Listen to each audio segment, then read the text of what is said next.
kidnapped a white guy from somewhere. Don't remember where. We've grabbed this random vagrant off the street, gave him a helmet and some a nice button up. It's hard to tell if it's even a guy, really. Yeah, this Hey, might just be fuck some you. eldritch entity. We have Sarge back for another go at it. Yeah, hello. It's the only man in Seattle, Washington, not addicted to fentanyl.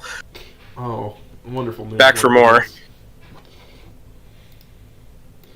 Let me move this hot back for another go about to drop out some deep lore to his hungry children.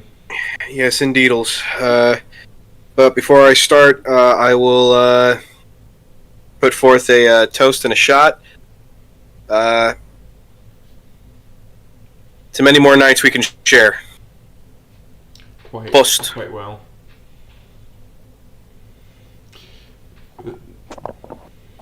Oh, I almost spit up the second half of that. So, yes, stream, I'm back after... How many weeks has it been since I've been on one of your streams? Measured months.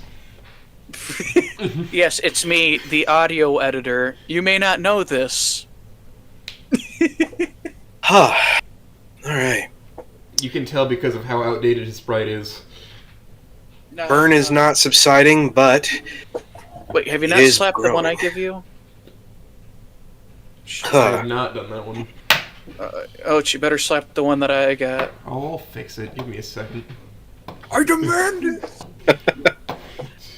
I demand man. satisfaction! No peace from me at all. So, you see, my memory's a little bit fuzzy from the last time Sarge was on stream, because I remember watching through that. So, do you remember the last time I left off on any of that? We were talking. I know we talked about skin shapers, the changelings. You didn't talk about the forest on mine, but you did just have like a long conversation with somebody about the forest. I'll admit some of the things that came out about the forest recently were that was sort of a new thing I had made since the last time I was here. I mean, the Elder Greens existed. But it's existed, but I haven't really gone in. It's not been yeah. I remember, like, with just off camera, you told me about like the Seekers and people who go through it as guides. Oh, not Seekers. Those are regular detectives. Is what the Seekers are. If you want more in line with like what those are, I could probably come up with a name. I just don't have one for now. Seeker's a fine name, I find. Yeah. Or, it explains a lot. Well, so you see, we've covered one region probably pretty well. I think we did cover a little bit of Mildren, I think, last stream, didn't we? Yeah, we did some Mildren, a little bit. We didn't get into the dual monarchy system. Oh god, Reed is gonna go...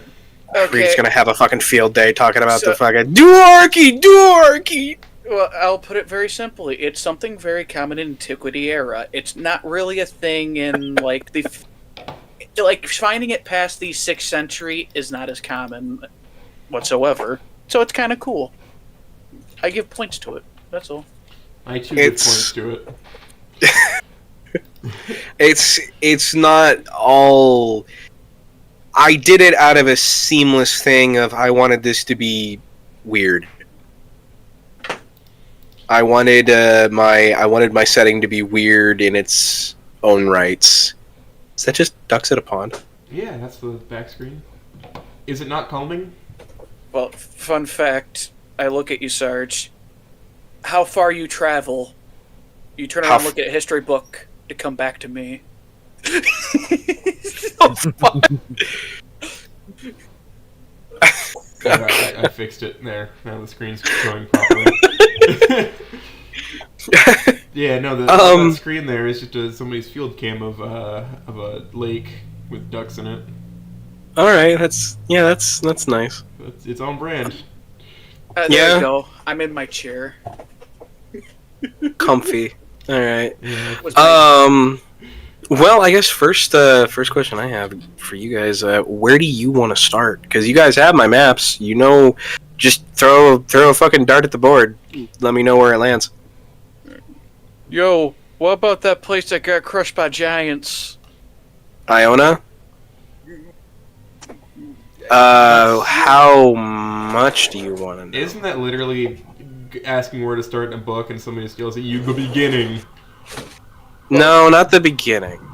Now that'd be asking what happened to the elves. That's kind of like the beginning, I would guess. Kinda. I mean, Iona existed simultaneously with the elves, didn't it? Iona existed simultaneously with the elves, and humanity built the greatest kingdom they ever had in the time before the. I can feel that whiskey hitting. In the time before the Battle of Heaven and Earth. Yeah. Yeah, now it's specifically just related to what possibly existed beforehand after the giants fell on it, essentially, is what I'd be asking. Honestly, if you you take so much pride in me, apparently thinking that I have all of the old lore involving everything that existed before Mildred and all the other schmucks on the Eastern Kingdoms. Honestly, Iona exists solely so that I can use them later. Ah.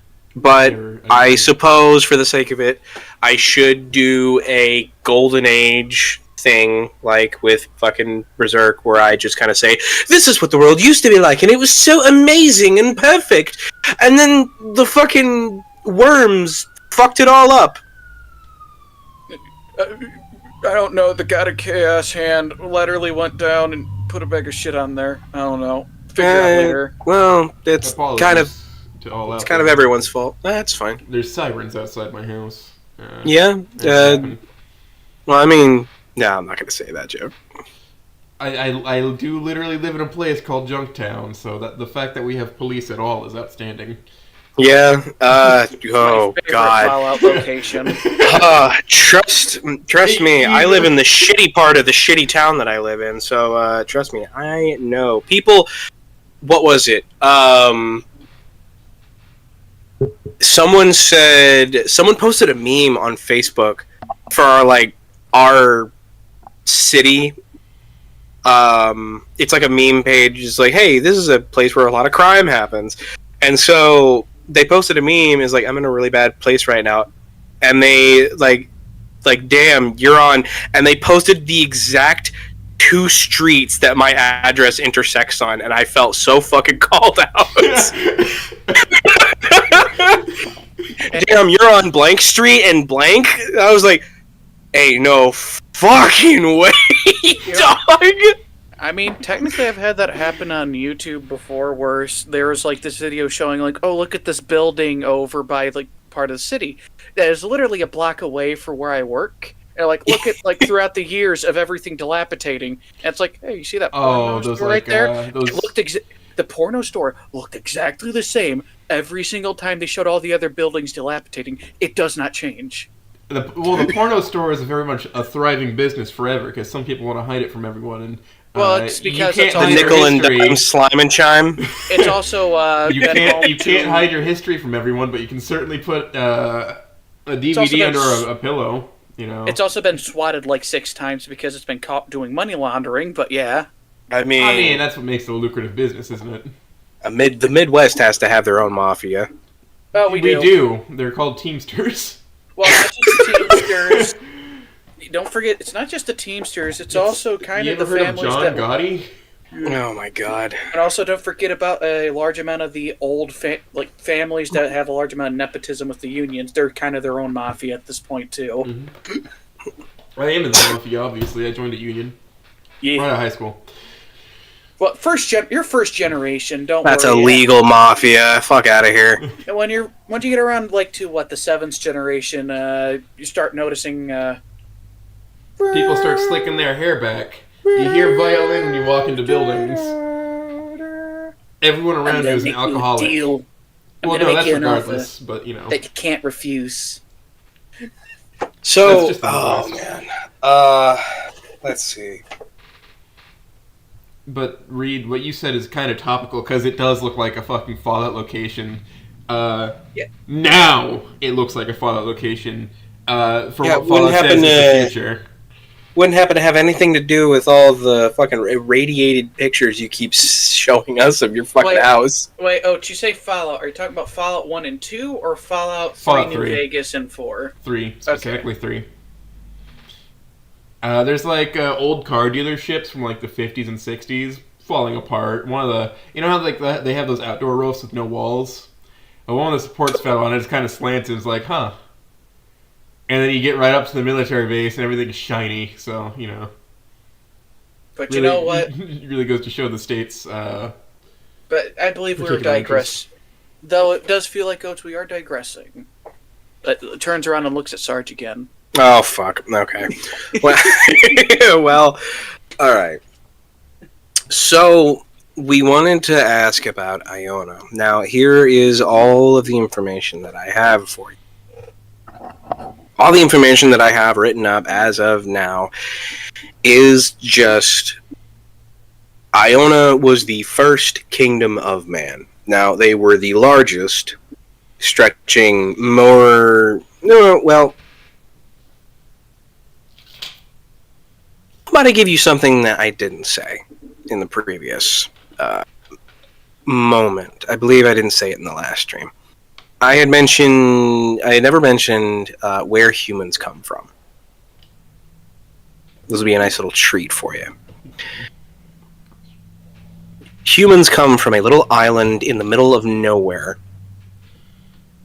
out in the middle of the ocean, called Morterad.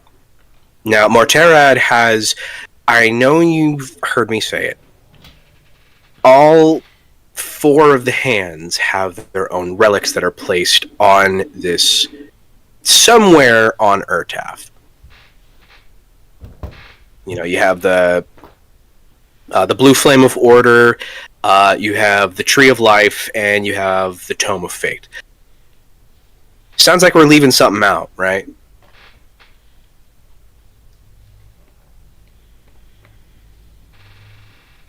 Leans in closer. Oh, God.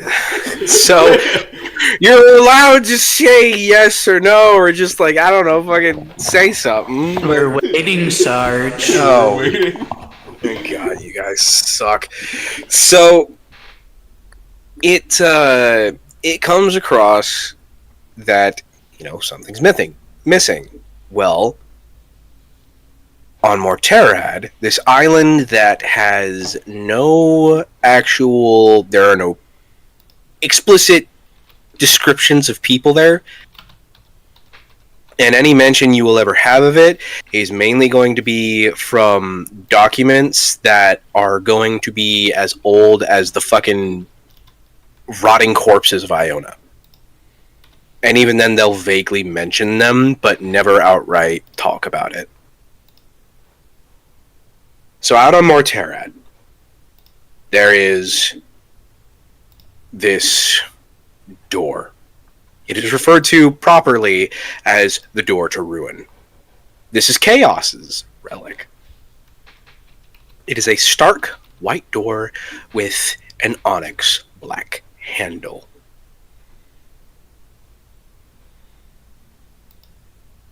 No mortal hand that has attempted is capable of opening this door. But those that exist around this door, namely humans,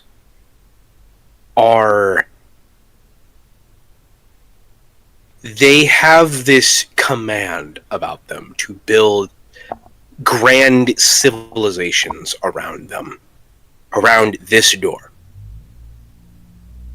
Not in a sense of that they're worshipping the door, just that they build a grand civilization, and this door is located somewhere within that grand civilization.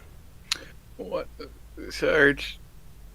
Now, once this door once this kingdom has been built and it reaches its golden age upon this island,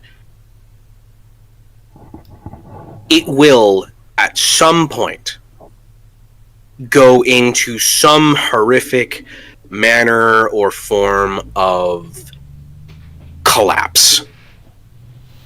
And any manner of apocalypse. It could be famine, war, pestilence, plagues, just everything that you could imagine happens to this until there's maybe like a handful of humans left, and then you start back from the beginning. You build the huge civilization, golden age, and then a new apocalypse for that specific island, and then it happens again. And again, and again, and again. It never ends. So the Mayan cycle. Yeah. Sure. So, okay, here's one. Has anybody walked up and ever did this to the door? Well, there's both sides of the door. It's like an obelisk. You can see both sides of it. Oh my god, is this 2001: A Space Odyssey shit? Oh my fucking... No, it's not. No, it's not. I look upon this pillar. I see it almost all around me take bullshit. So, no, it's not. So, again, no one is able to open this door. It doesn't open ever, but as far as anyone is concerned, no one ever lives long enough to really get into the philosophical questions of the door. They try and check it, they check the knob, it never opens, and they just go, well, fuck it, whatever. I guess I'll build my house fucking next door. Yeah. Fuck it. So, I want to ask you, how many rotations do you think happened before humans finally left the island? Or made efforts to leave the island? I'm gonna give it 3, because depending on how far apart these civilizations were, they could probably see the pattern. Okay, so, here's a good question. Am I able to count it on my hand? One hand? Both hands. Yes. Okay, so... Humans are pattern-seeking creatures, so I'm gonna give a solid 6 times. I mean... Read. Well, we're going by collapsation rate, loss of information every single time there's a massive collapse, until a religious founding's created from it, most likely, because they're going to look at it and be like, this artifact every single time. Isn't a religion some form of establishment of government, so it would also fall under the collapse? Possibly, but then There there's you go. superstition. Well, superstition falls under its own form of laws, and we've lost so much history to superstition in of itself, and also war caused by superstition. But also, here's the fun part, we still fear the dark, despite the fact that, why would we these days still? That's innately... It's an innate superstition. It's an innate superstition because man does not understand that which he doesn't see. Yeah. You have And to what- see to believe. yeah. Which, Yeah, Lamau, blind people. Yeah, No, yeah, I'm kidding. blind people believe anything. It's a weird question. That one's gonna come back to me. Fuck. Like, it's gotta be complete. If we're running with that, you can still count on both your hands very much so. It's still gonna be probably a decent amount of times until possibly shards exist, maybe, if you're lucky. That or humanity does just naturally move far enough out of the way that it's like, oh shit, there's weird shit going on over there. I'm not going closer. Which is possible, and if I'm gonna put my hands around it, 4 to 5 cycles maybe. If it's directly 9, then shit, man, we didn't pick up stuff easily in this time. I'll say that it gets more than 5, less than 10. I'm going for a solid 6. Because Solid 6. there's only so many 7, prime number. there can be only so many burnings of Alexandria until it gets kind of hard to suppress even like the hardest of information in a time, like in generations. Do you want my reasoning for why I'm going 6? Just because Unless if you're the one that spanning over- escapes has to be lucky number 7. That, It all or comes back to gambling. unless if these cycles are like- spanning like thousands of years at a time. Well, Which okay, I have okay. no clue on that. So Oates says 6. Reed says 3 or 4. Which one? 5 or 4. I 5? believe. It's 5 a or 4? complete cycle 6 times. This is number 7. But it's Yeah, and I said 7 because it's a prime number. Yes. Well, yeah, one of you spiritual is in fact a significance. winner, and it's Sierra. Hey! Okay. It took them 7 times. The 7th kingdom, the 8th kingdom rather. The 8th kingdom was the one that started sending ships out because it's fucked here. They were already like theirs had lasted a good long while. Now there's no like listed time on how long those golden ages can last before. We call I like to call them the fuckingings. Bronze Age collapse level shit, basically. Where we The have fuckingings happen. Yeah. So Bronze Age class followed Mayans or Aztecs level bad. Yeah, no, this is because I think the closest that we actually would have to mimic our own timeline would be the Bronze Age collapse. Because even with the antiquity, we have records that still exist. now We barely have any fucking clue what happened in the Bronze So- Age. humans left the island. Now that doesn't mean that all the humans left Morterra. Now I will ask, how much of a peek behind the curtain would you like? Up How to much you, my of- man. how much just would it- for the magic of it? Okay, also, my question would be: is how much does it mess up the main story that you're wishing to tell with this? If you were to tell us. Do you believe in destiny that exists beyond the control of any god? Wow. Okay, Dio. Actually, Oh. I like the Oh, we're- concept of it very much so. Destiny Because it and puts- fate is a very Ah. calming thought. What if I told you fudgy. that there is something that exists entirely separate from all of the political structure that I have created that has decided whether or not there would be war, recession, or absolute fucking chaos? Yeah, it's Morrowind. Yes, my lovely Jew. Oh god. I was waiting for you to say it. Yeah.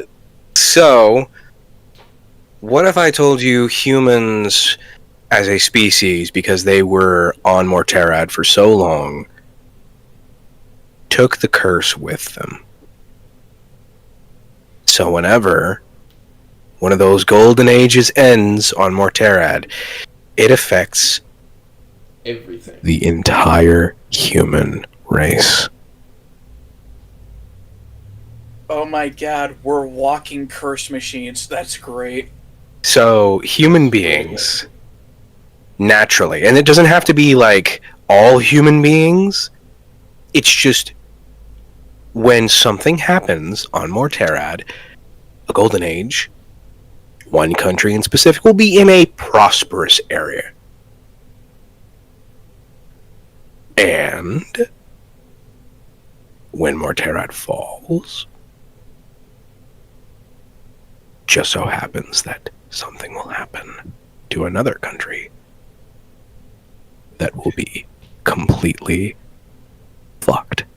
So, are you saying that there's just, like, disaster analysts that are waiting for Morterra to fall every single time to keep track of this stuff? Everyone in the Eastern Kingdoms and beyond does not know that Morterad exists. Oh, because That information is lost to fucking time. Okay. And considering how hostile the seas are to be on, They're not likely to discover again they're never going to see it again. unless ships come in from Morterra.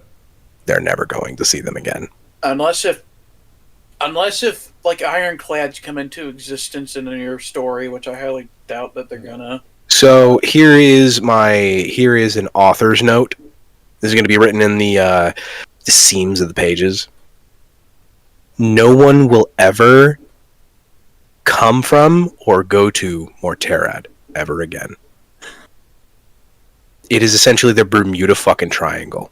It exists in quantum space. Oh my god! You will never find it.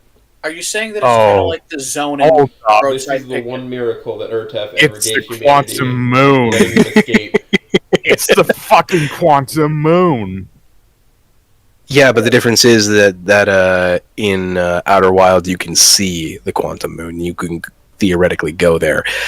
With Urtaf, no.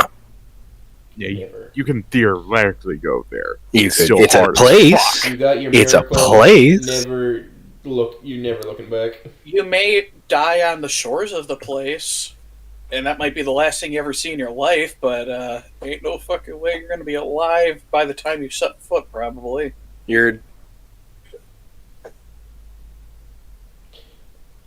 It's alright. So It's like- there's a it's book basically series impossible. called The It's Lost writ- Years of Merlin, and there's a place, the place where it takes place. The only way to get there is to not be looking for it.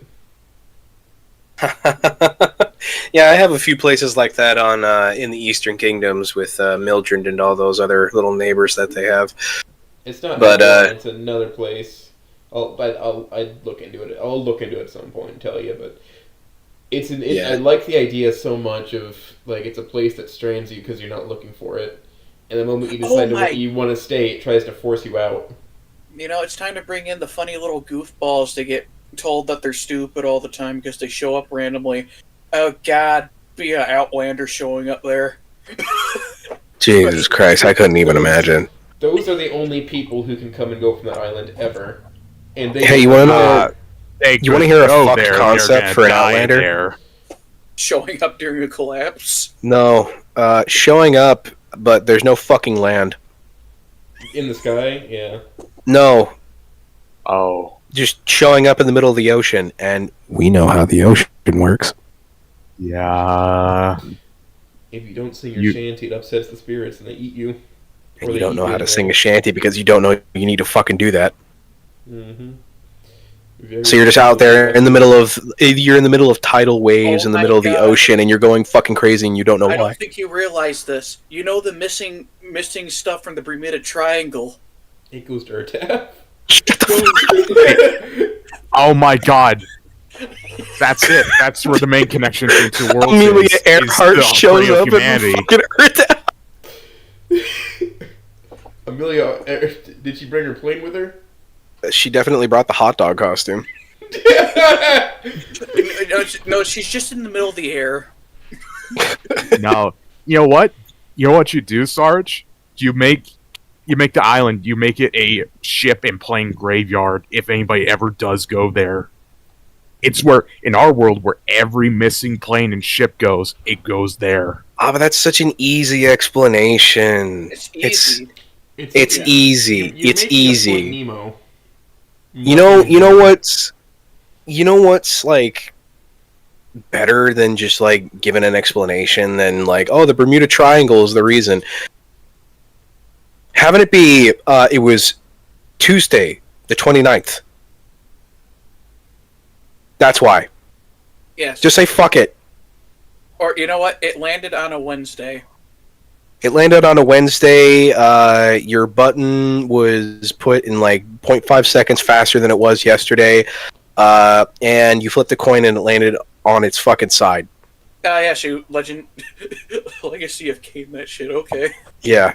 It's so many fucking like little things happen that don't make any fucking sense. And again, not all of these characters that are Outlanders are going to be people from just regular ass Earth. They are going to be coming from, in some cases, other fantasy settings. I might even have one that is not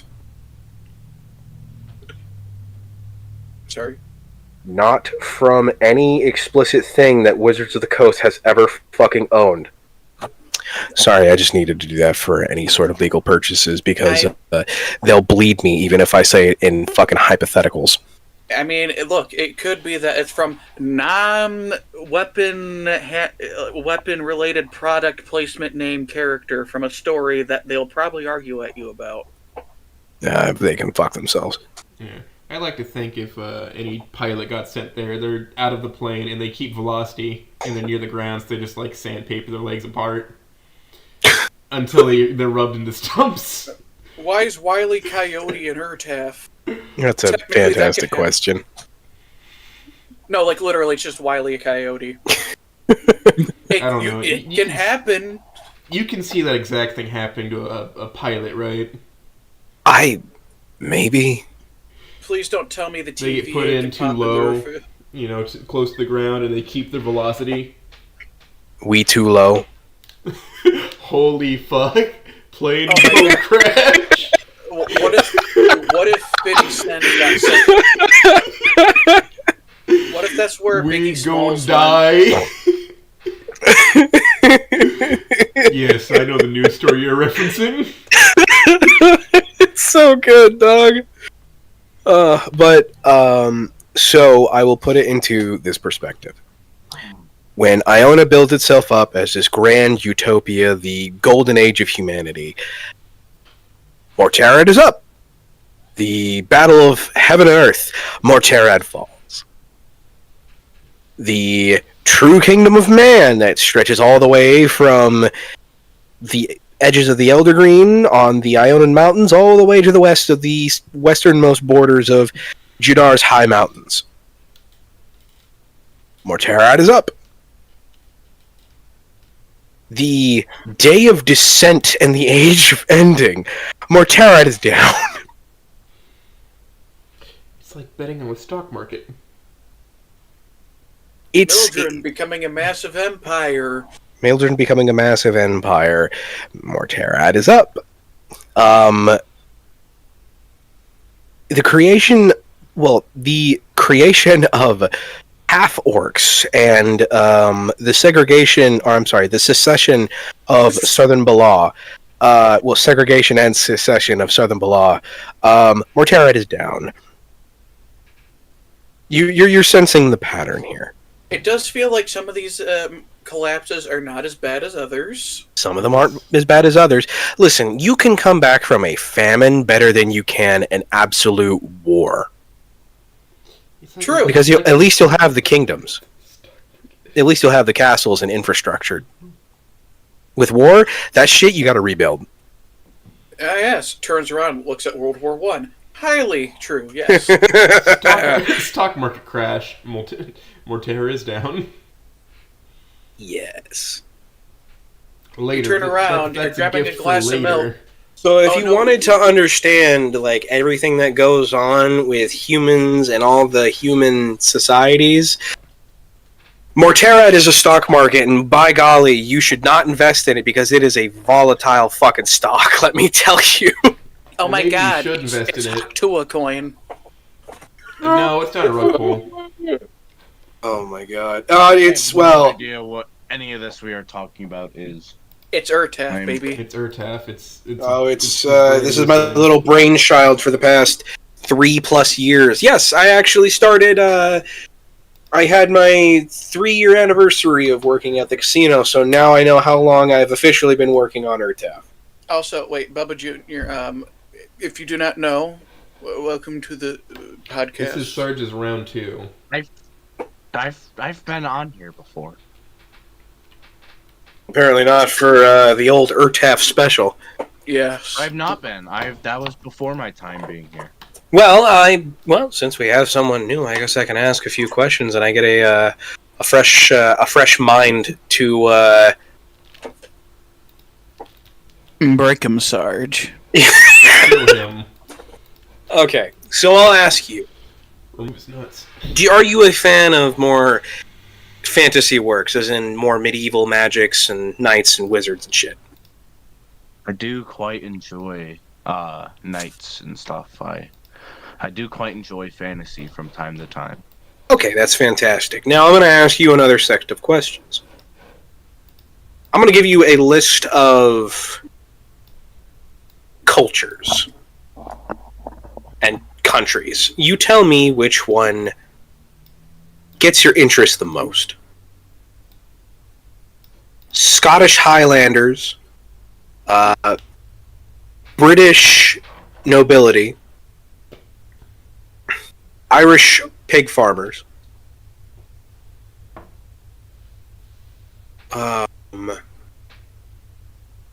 German engineers, Von Stroheim? Russian aristocrats. How do I describe the law? Afrikaani jungle fighter. Just think like the Congo, except they're more.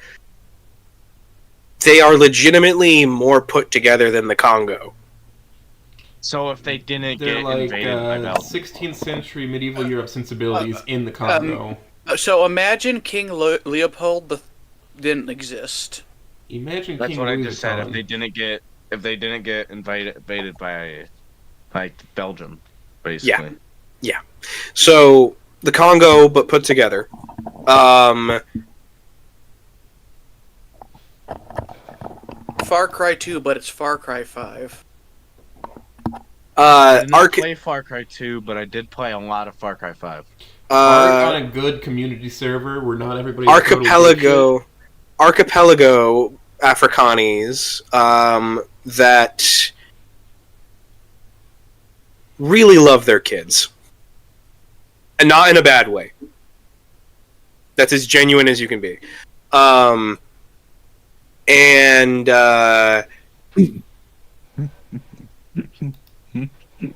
Everyone in the sandbox is Aladdin. Oh, and of course, Tesla Romans. Tesla Romans? Like, yes. Tesla, like the car company, or? Tesla as in Nikola Tesla. A funny Wizard of Menlo Park. The coils. Yes. The coils of Nikola Tesla. Those Tesla Romans do sound interesting, I'm here now. but I do like Scottish Highlands because of the big sword. Okay, so... Alright, I'm going to ask you to flip a coin here. Scottish Highlanders or Tesla Romans? I'll go with Tesla Romans. Okay, Tesla Romans for 500. So, to the east of the Ionian Mountains exists a land that was segregated after the Battle of Heaven and Earth. The giants lay still, the mountains of Iona have collapsed upon the kingdom of Iona and trampled it. Now exists Vena. Vena had a rough time trying to pick up the pieces. They were essentially seen as the frontier around the time of their horrific collapse of everything around them. With everything that was going on in that point in time, Iona had more than a few problems. So they started building up society, and oddly enough, coming out of the mountains, were stone-like creatures with sapphires for eyes. And root foliage, like underground root foliage for what could feasibly be passed off for facial hair. So, these were the dwarves. They met the dwarves, and the dwarves didn't think much of Vena and the humans. Until, of course, a floating city came across the top of the Ionian Mountains. Now, the humans had no idea what the fuck this was, but the dwarves, from their various connections with the other holds within the internals of the mountains, discovered that these were, of course, made by the elves. Now, the humans of Vena were very concerned as to what the dwarves had to say about the elves. And after a decent amount of time, the humans of Vena and dwarves had built up some form of camaraderie that they were capable of interacting with one another in a fashion that was possibly considered close to friendship. And then the Day of Descent came. The Day of Descent is recorded as the day the elves came back down to the ground. And they did so with the sole purpose of attempting to genocide the entirety of the human race.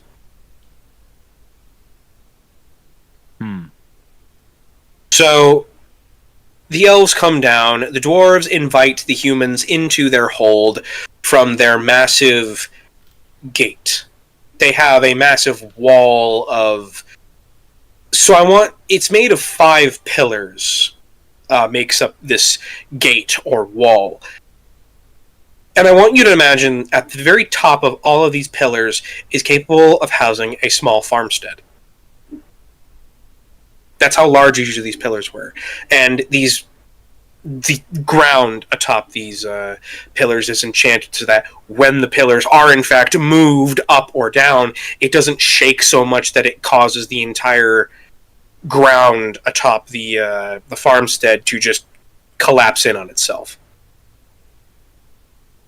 So the dwarves invite the humans in, and what happens is God comes down from heaven and grasps the elven cities, and the elves in that instance are no more. Flesh, blood, and soul removed from existence entirely. All that remains is all of their little gizmos and gadgets. But the memory remains. The memory remains, as well as the city that's still in the sky. Now, I ask you, you have a plane flying in the sky, you remove its pilot, what happens? It Plane falls. go down. Plane go down. So does the flying city, and it lands in the water and causes a tidal wave that floods Vena. Now, a gentleman, I believe I had a name for him, I just simply do not remember the name I had for this gentleman, but he witnessed God grasp onto the cities, and the sight of it blinded him. And through that, he had an epiphany of God. God is apparently a 4-armed goddess of light, and the sun is her gaze upon Urtaf. And oh, how she loves humanity. Now, previously, I just imagined the creature of God being 4 disembodied hands. Yes. And now you're giving it more form. I'm giving it more form by someone who had a misinterpretation and is now blind. So, this gentleman created an entire pantheon off of a misconception. Oh. You have Sol, the 4-armed goddess of light. She is the sun. You have the moon, Lunare, the one-eyed huntress of constellations. You have... God, what was his name? Marcanus. Marcanus, who is the trickster god, he resides within a cosmic cloud and hides from the constellation beasts. He is also father to the Celestials, which are the other planets besides Urtaf. This is, again, their pantheon as they know it. And this is just what one blind dude cooked up? Yes. Imagine if he could see still.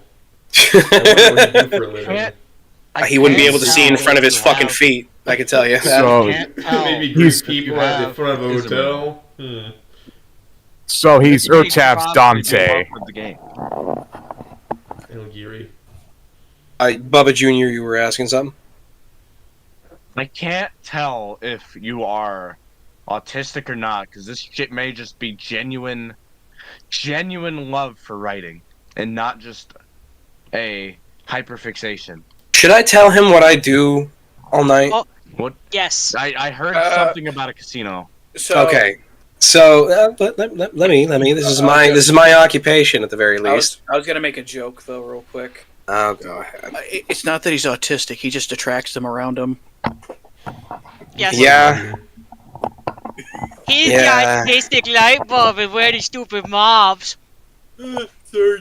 Oh, if only I could have been a torch. Those who burn twice as bright burn half as long. I have much stamina, thank you very much. Anyways, so I work at a casino as a security guard. Now, majority of my job is standing at a door, taking someone's ID, scanning it, making sure it's you, making sure it's not fake, making sure that you're allowed to be there, and then saying have fun. That's it. That's majority of what my job is. This doesn't sound long, but it's separated amongst an 8-hour shift. 4 hours a night, I will stand at that door and do that. Now, I don't know, depending on which day of the week it is, the flow of customers can be, well, depending on what day of the week it is and what door I'm at, that flow of customers can be massive, or it can be What else is non-existent. massive? Do tell. 1 second. If I hear a zipper, I swear to Christ. I just gotta grab an image real quick. Okay. You really gotta have that locked and loaded before you say you know what else. I was honestly kind of expecting him to. Or at least do a muscle and go, my mom! You know who else? Is that fucking... Brain rot. Who is that? Brain rot. We It's love Ninja. Brain Rot here. We love Is that Ninja? It's Ninja. That's He doesn't- Ninja. Is that before he got his hair dyed? No, this is like at least 6 months ago. Man looks like he's like in his late 40s. No. Honestly, he looks better than he did last time I saw him, because last time he still looked like he still looks like he's going through puberty. he looked like he would be found in a Chuck E. Cheese without a kid, and when they ask which one is him, he says, I haven't chosen yet. That's what he looked like before. This one, he looks pretty healthy. God damn, Sarge coming in with some jokes still. I could conceivably not trust this man with a child and like maybe have a second guess on it. Just like, No. maybe. I think I'd still trust him over Jim Jones, but that's it. You trust anyone over Jim Jones, Reed? We're getting off track. We're getting off track. So Back on track. So this my job essentially has me 4 hours with nothing to fucking do. So what I do is I have notebooks and I write because I have nothing better to do. There's no customers, I have nothing to do. I'm not just going to sit there with my brain slothing in on itself. So I'm just going to try and get my brain to just work so that I can go home, I can be tired, and I can sleep, and then I can wake up, I have time to do other shit, and then I do it all over again.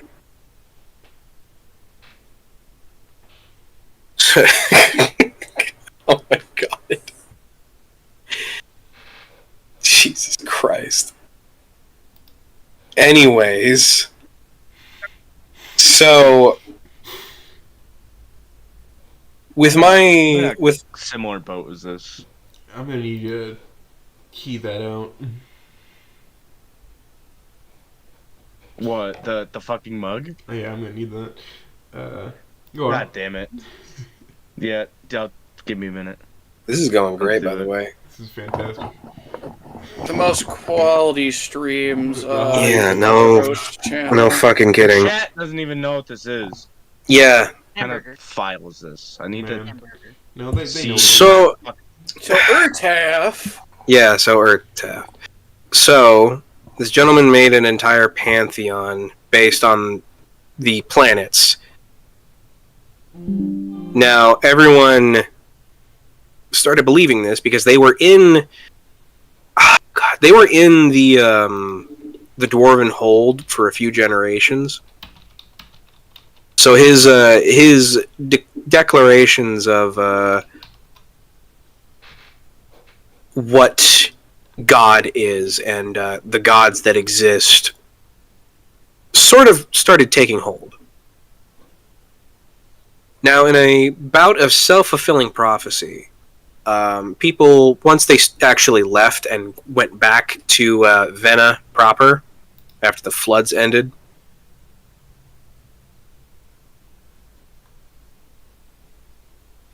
the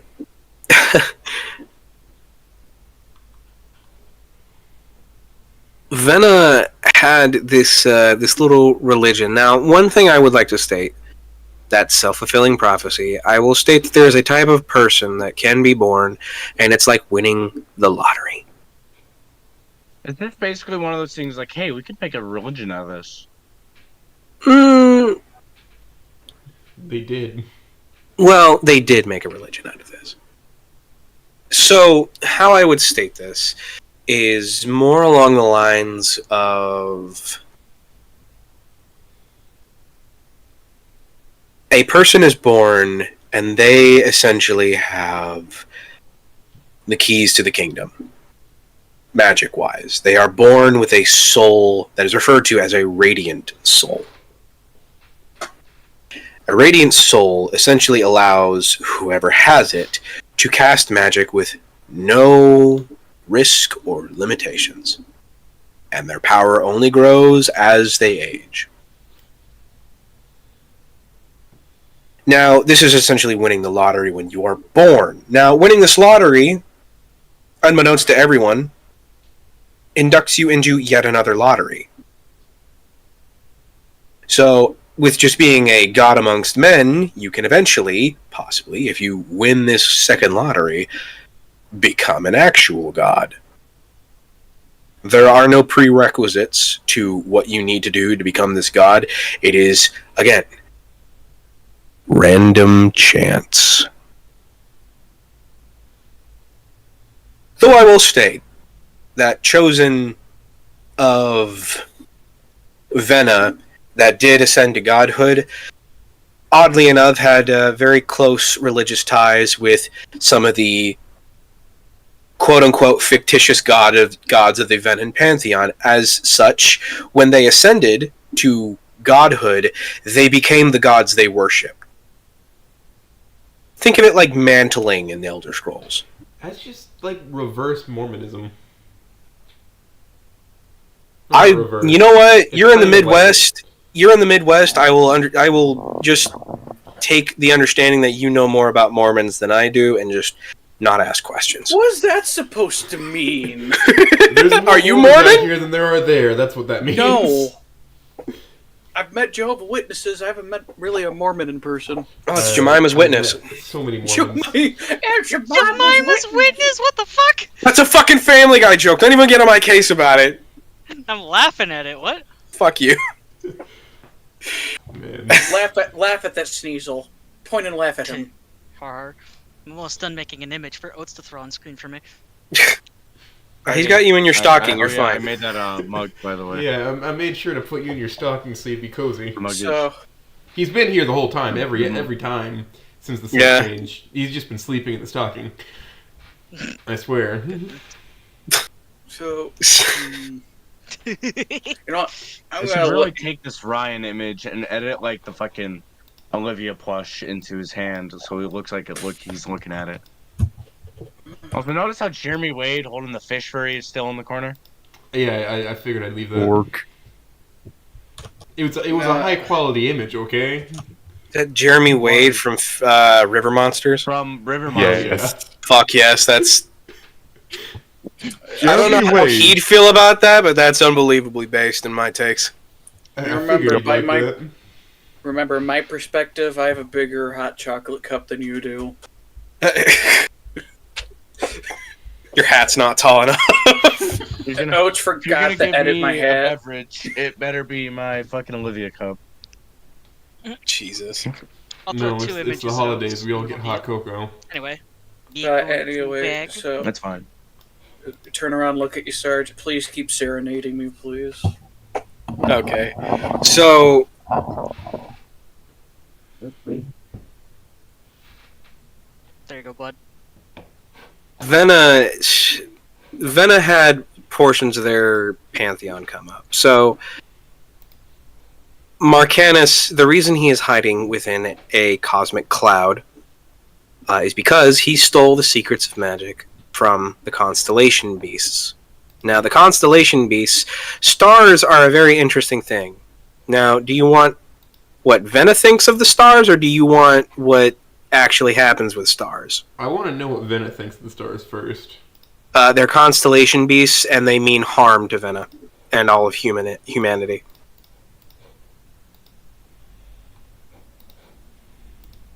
What the rest of the world, or rather, what actually happens with it. So, when you die, you just naturally have mortal sin attached to you. When your soul leaves its body, it starts ascending towards the sun, where it is believed heaven is. As you get closer, your sins will begin burning from the sun. You will need to burn off all of your sins before you are deemed pure enough to re-enter heaven. Metal as fuck. It may also remove any and all existence of your personality and who you were beforehand, but we won't get into that. I mean, isn't that the concept of samsara, kind of? Yeah. Re-experiencing everything until you understand and escape the cycle? You never will. There is no escape. There you There's go. only I'm now a burning. plushie in front of a There's only fireplace. there. So I will state, the night sky is filled with the souls of sinners, burning. Forever. Hey, look, it's the Man, the stars Hey. are pretty. You know that goes into the idea of like how people who send up This is signals just into space Mormonism. can hear the sounds of stars, like as So- signals. What if Stars. if we Screaming. reorganized the audio for it and it was just screaming? Yes. you turn around, look up at the sky. It's like, oh, look at that constellation. It's a guy getting beheaded. Look at that constellation. Oh, we don't want to talk about that one. They just zoom in on one of the stars and all you hear is Alex 1 screaming. Look at the other Tyler one. It's like, Tyler 1, you mean? Tyler 1, sure. you I don't know. I don't watch streamers. Tyler, I don't watch you go- streamers, dog. You go to one of the. You go to one of the stars. And it's just like, oh my. This guy Ooh. died of an orgasm. Back on topic. Alright, Sarge, what really happens to these stars? So, the constellation beasts had the secrets of magic. Marcanus stole this and essentially presented it to Sol as a gift of betrothal. Sol accepted this, and the two were wed. Marcanus is Sol's ex-husband. Sol gifted the secrets of magic to humanity and sent it to Urtaf. Marcanus was royally pissed after having 4 kids with this woman. That's some commitment. And the two of them are on, like, there's still something there, but, they're just not. Marcanus is upset, and Sol is far too focused on humanity. She is the benevolent goddess. So much so that she had 2 weapons. I don't remember what I called her spear, but I do remember what I called her sword, which is a sword of... Well, it is a golden sword, and it was called Grace. She shattered the blade, or the whole sword, and then sent the fragments down to Urtaf. These fragments of Grace wash up on the shores of Vena. Grace is a funny little metal. If you channel magic through it, it generates electricity. They figured out that you can channel electricity through copper really well. So their entire society is built off of marble, fake gold, and copper. Are there drug problems here? Are there drug problems here? Are there drug problems here? Because if there I are, mean- I can already see this ending poorly. I mean, I haven't thought that far into it. I mean, okay, Has Urtep experienced the opioid epidemic? Oh, maybe in the Eastern Kingdoms. Did Ronald Reagan flood the streets with crack?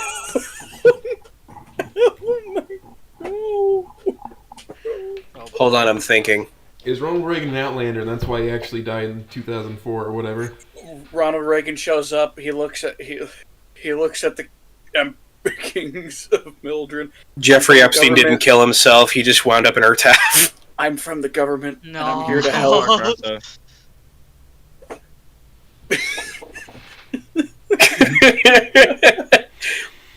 We didn't find him in his cell. We just found like a fucking sock hanging off of the you see? frame. The It all first just step trickles is the- down. It's the safe Watch that wool zone. drain out of your body. It all just trickles down. Jeffrey Epstein shows up in the fucking gas lorry and he's like, "Why do you have an egg-shaped penis?"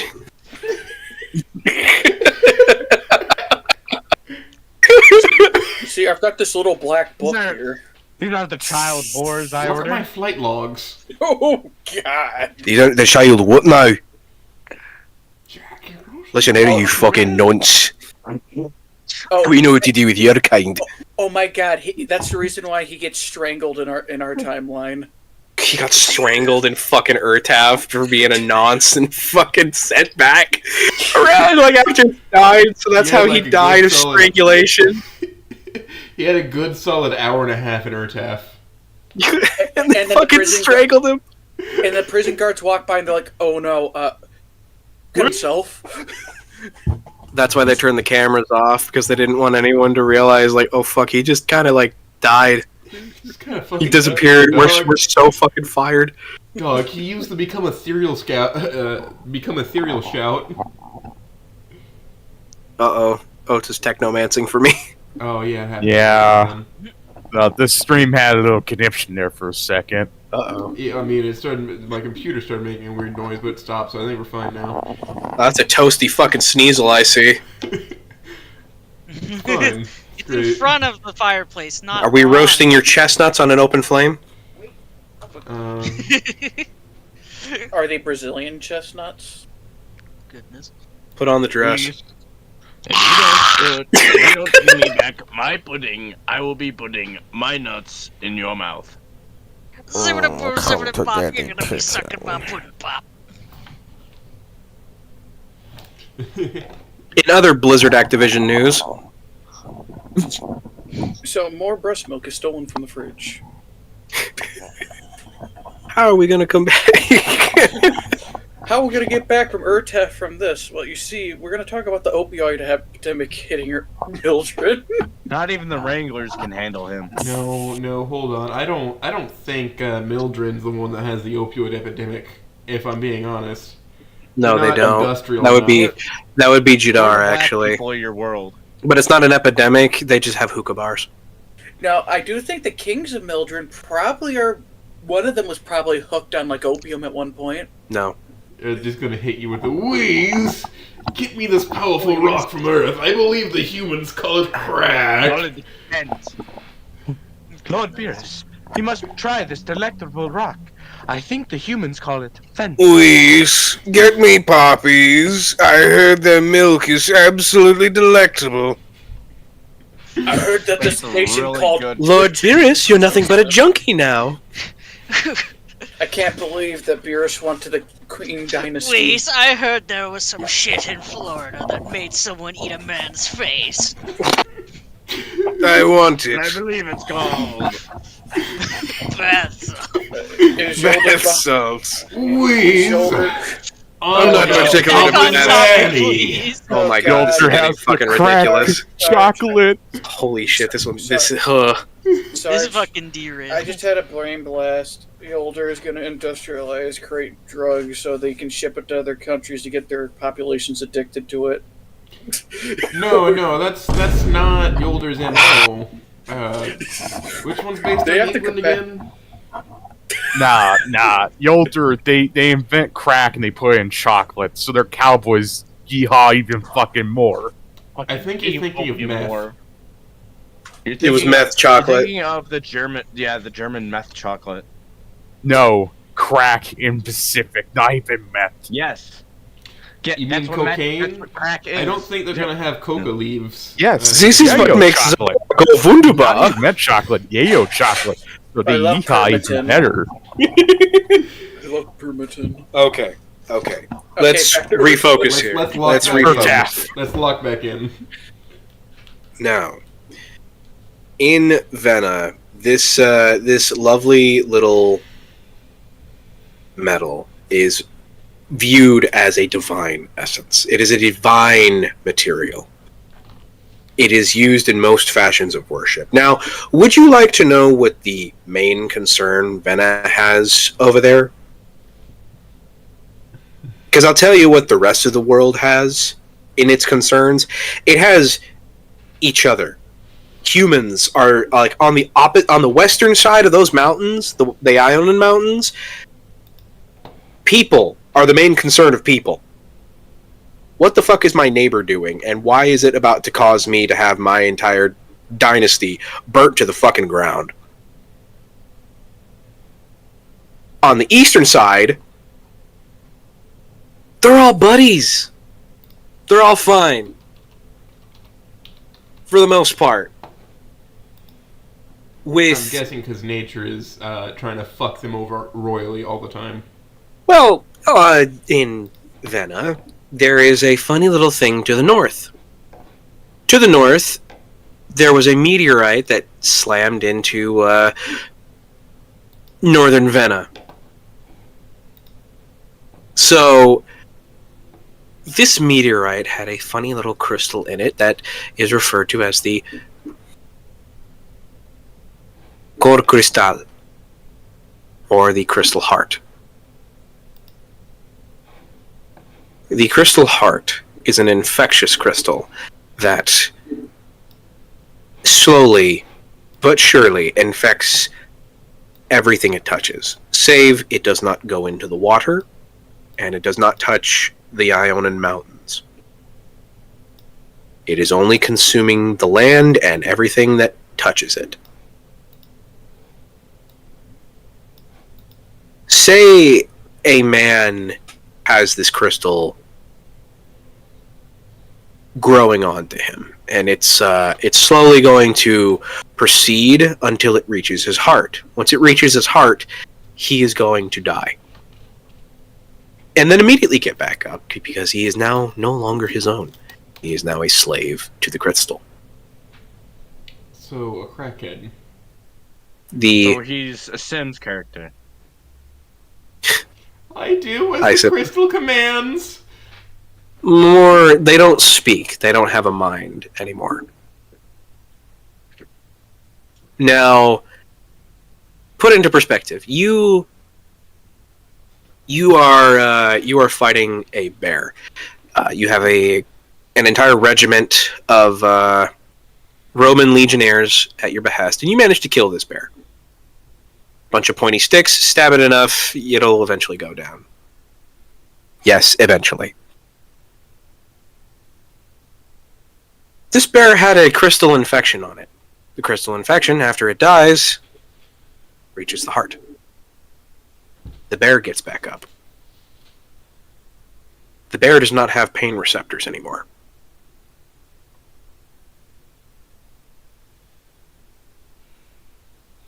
Bear ain't dying.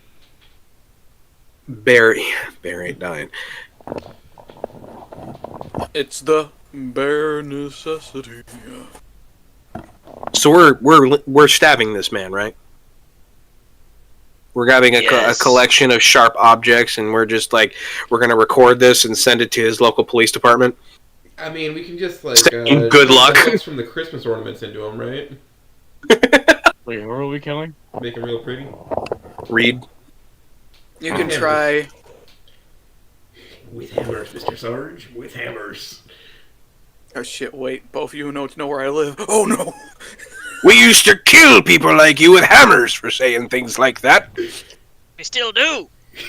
No, you guys know exactly why. punishing me Not- hammer before I bash did some not poor come to schmool's my head in. So, but Hold on, essentially I have a new just- toy for this. Listen here, Mr. Squidward. Don't say that again.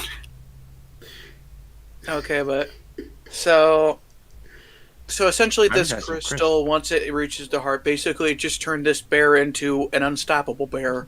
An unstoppable killing machine, yes. Meth With bear, its crack sole bear. purpose of spreading more of the crystal.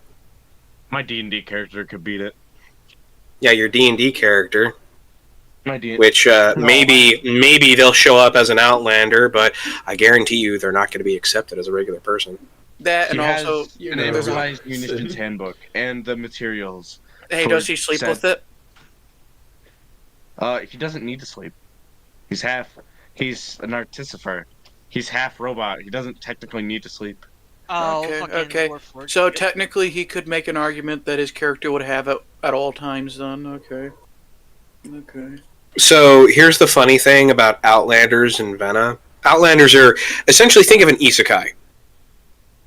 Except, It doesn't have to be someone from our world. It can be someone Right. from Anywhere. majority of worlds. But And he for the might- sake, my character might just slot pretty good into this world, from what I've heard so far. That's a very big He'd trap. be probably mistake, looked. Bubba. He might be Maybe. looked upon as a monstrosity since he's half machine. yes. That's really There's mostly nothing just like that makes them band together, such as killing what they don't like. Mm-hmm. That's true. Of Suddenly real have a humans, bu- too. Don't I worry. like him. Most of them would like to stab you with pointy spears, and then one of them wants to shoot you with a wheelie gat. A wheelie beaten gat. to death by hammers in the street for being different. Yep. This just in local tin can destroyed for being a tin can. I remember Roach said that They okay, would rip the copper out of the Warforged veins, Bubba. That's what he they was would do. he was formerly he's still technically Warforged, but he used to be like full on robot. Then he got killed by Papa John and went through limbo, and then Okay. came back, and he pretty much just has a fully metal arm. Papa John is a lich. What? So Oh no. No one he can have has- Pizza Hut. he has Oh, from God. what Last year, you coincidentally, they were fighting Papa John around the time of him saying that Gabriel was blowing the trumpets. Oh, So, Papa John ended up, he came to kill us because we took his cookbook so we could figure out how to build a pineapple Pizza pizza, Hut. so we could get a deck of many things. Oh, Pizza the Hut. so I'm guessing you guys were eating Domino's that night. No. We were broke. We were eating probably like Red Baron pizza. Baron's not. Never mind. Red Baron is not. It's not bad, it's just not. You know what? for Welshman. Ignore this Philistine. Ignore this, Continue Phil. with this story. I will choose Red Baron over most any other frozen pizza. Our entire team was wiped. Like, we got washed, folded. Yeah, because you were trying to outcompete Papa John. Can't out Pizza the Hut. So then, Anyways, back on topic. Back to Sarge. yeah. I'm behind. Starting to These hide conversations always seem to fall apart once I mention the fucking isekai.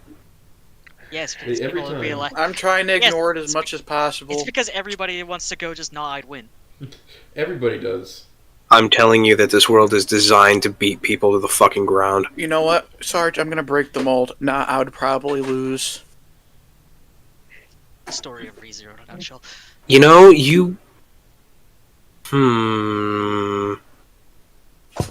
Considering how, understanding you have been at this point, and not trying to change shit as soon as you show up and just saying, oh, but you could be doing things so much better, guys. I think that you would actually wind up being pretty well accepted so long as you are capable of faking a fucking accent. Which it will just turn into be.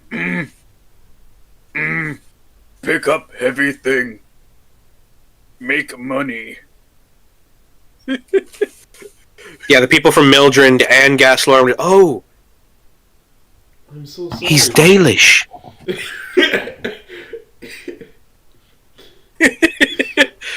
No, dog. I just Dale, need are to, you far from home? Sick. I don't. I want to say something, but it would derail like fuck. Go ahead. You take some Cajun motherfucker who can barely be understood, and they think he's like some ancient fucking like civilization person. Cajuns. Let's see. Barely understandable. Think Boomhauer, but like fucking worse. No, I don't think Cajuns would fit anywhere in the world. I'm just saying, like, you make them barely understandable, and it's just like they think they're just like some fucking like elder being speaking. Well, that's because Cajun is a mixture of Deep South with French. French. French. Do the French exist in Urtaf? No. Iona. Ah, damn. They're French. No longer. They Yes. no longer exist. Alright, we need to He could smash. listen. We need to crush out the guy. He's a just man. He could not let the French survive. Are you saying that the emperor of that kingdom of humanity in Iona was a? Did he have a height complex going on?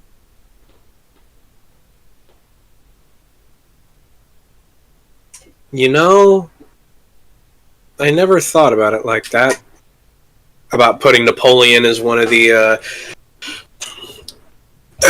one of the kings, but I guess he would be part of the damned. The only conniption with that is the damned are their own thing, and they are not one personality. They are 1,000 souls trapped. Well, The rage of many. yes, they are 1,000 souls possessing a single suit of armor bound together with one singular aspect, which is their hatred for all living beings. Hey, doesn't that relate to a certain event that happens in Urtaf? The war, the battle of heaven and earth. Oh no, afterwards, and some fun stuff related to all the other kingdoms. Oh yeah, the Ionan assault. Now, would that be a little bit too far into the story, or do you want to still preamble stuff? I mean, I feel like I got decently into the woods last time. Not like the Elder Green woods. More just like decently into where everything was going. I didn't mention it. I don't think I'm going to mention earlier this week. Just to be fair to you guys.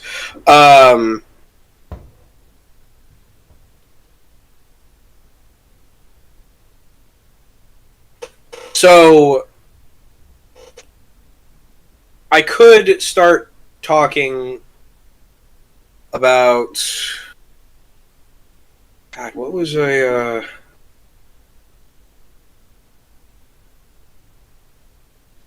honestly, I don't really know where exactly to go. Again, I don't remember where we left off last time, what I did and didn't say. You left off. I think you were talking about like the Order of Order was like the last thing that you touched. Oh, Jesus Christ! Yeah, we have that little. Was one of the last things, at least. Yeah, we have that little visual aid. Do we? Yeah, I can bring that. I can pull up the clip. I mean, do we need to re-pull back up the? Well, no, I'm gonna make edits of that meme at some point and just add me in the corner.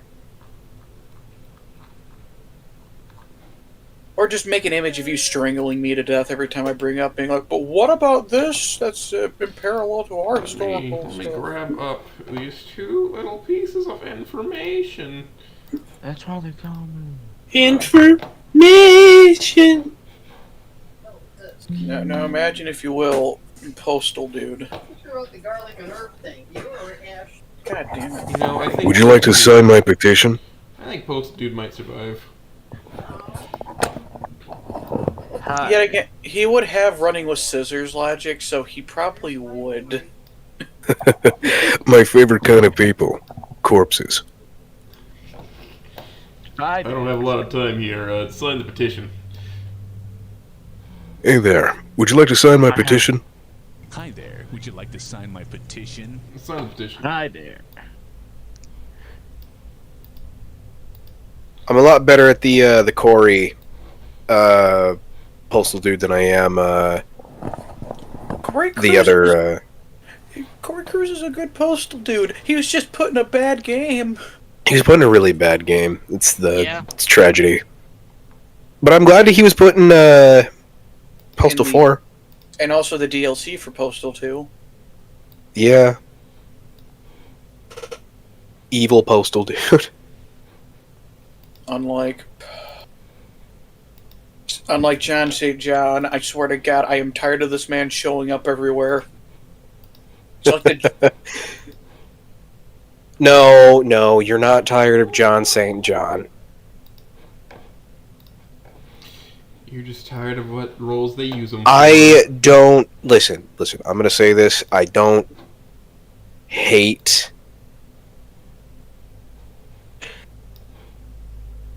I'm very happy that he's capable of feeding himself.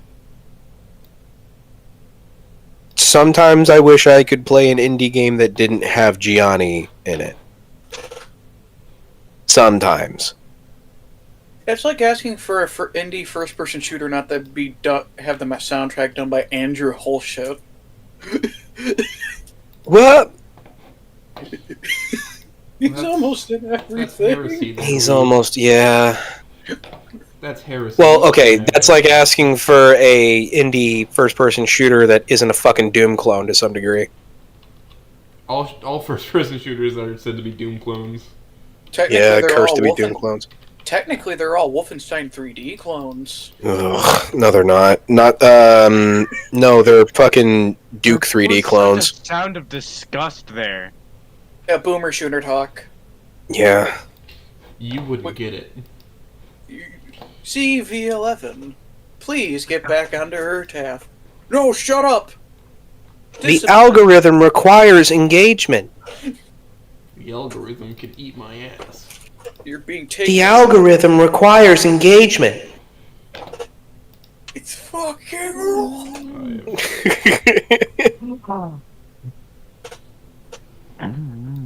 Okay. So, we wanted to talk about the Order of the Blue Flame of Order.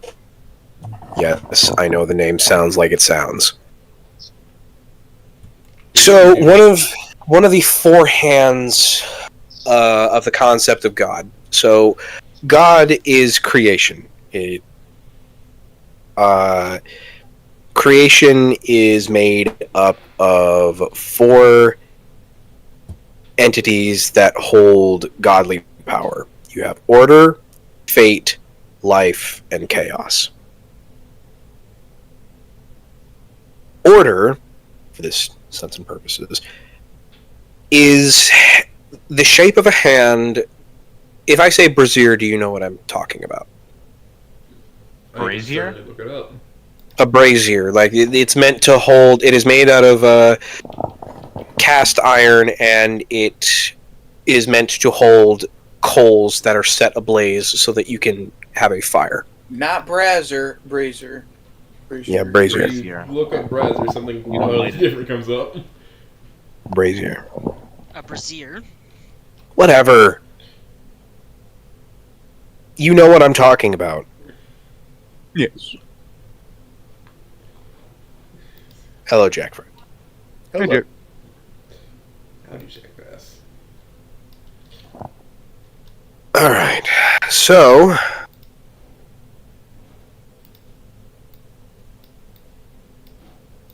think of that type of metal. Cast iron metal in the shape of a hand bound in black iron chain.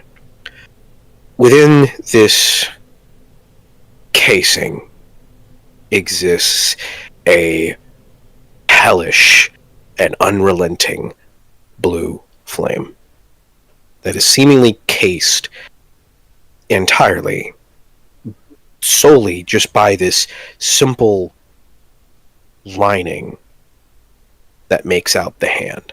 That is order.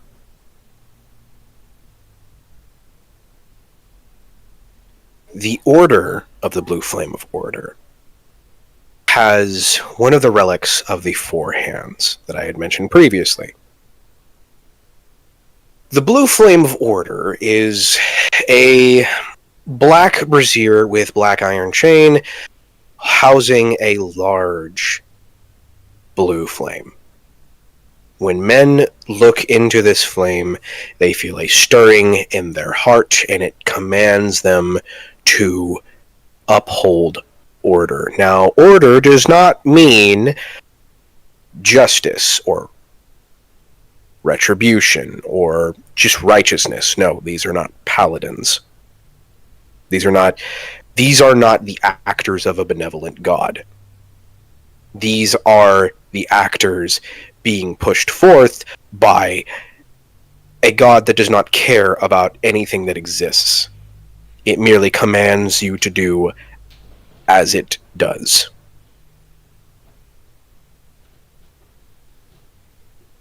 Create order. Order.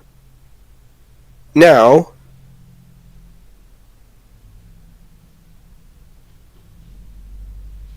when it does this stirring of men, one of two things happens.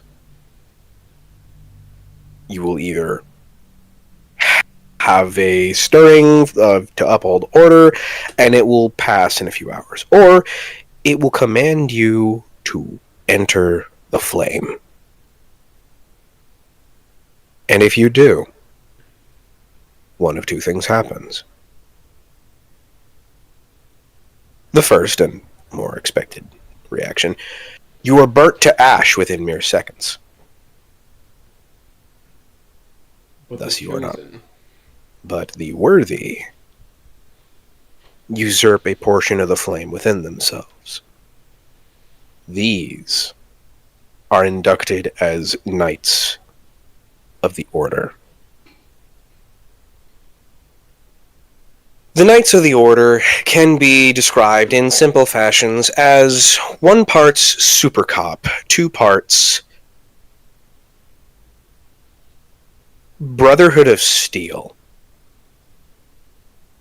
That's pretty cool. Only I can have this elven technology. It must be. So the elves and all their technology that they left behind over on the eastern side of the mountains. You there, boy. Is that a microwave? Yeah. Essentially anything that is deemed an artifact, which is elven magical technology, is not fucking allowed for anyone to have, even royalty. Oh, is it unstable? It...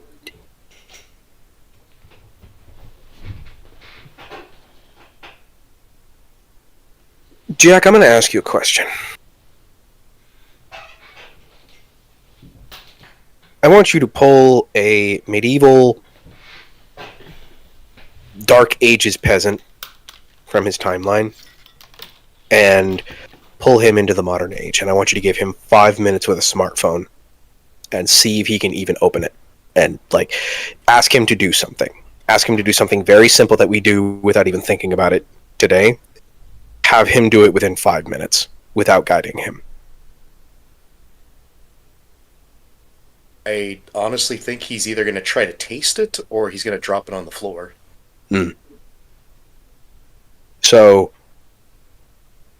elven technology, in basic form, anything that you can put a battery into.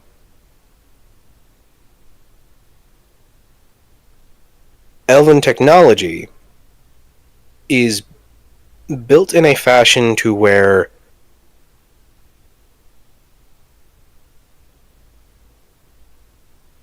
I put it. Humans cannot understand the purpose of an artifact without first using it.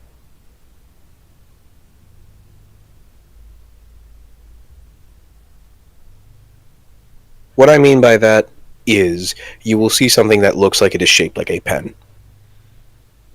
You can dip it in ink, write with it, all the same.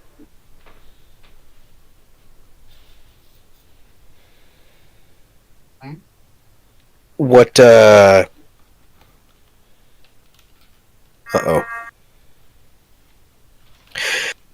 right with it all the same. But if you try and turn it on,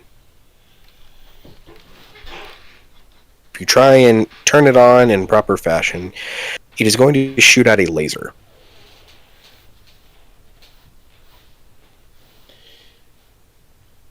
Nothing naturally seems as it is until you use it.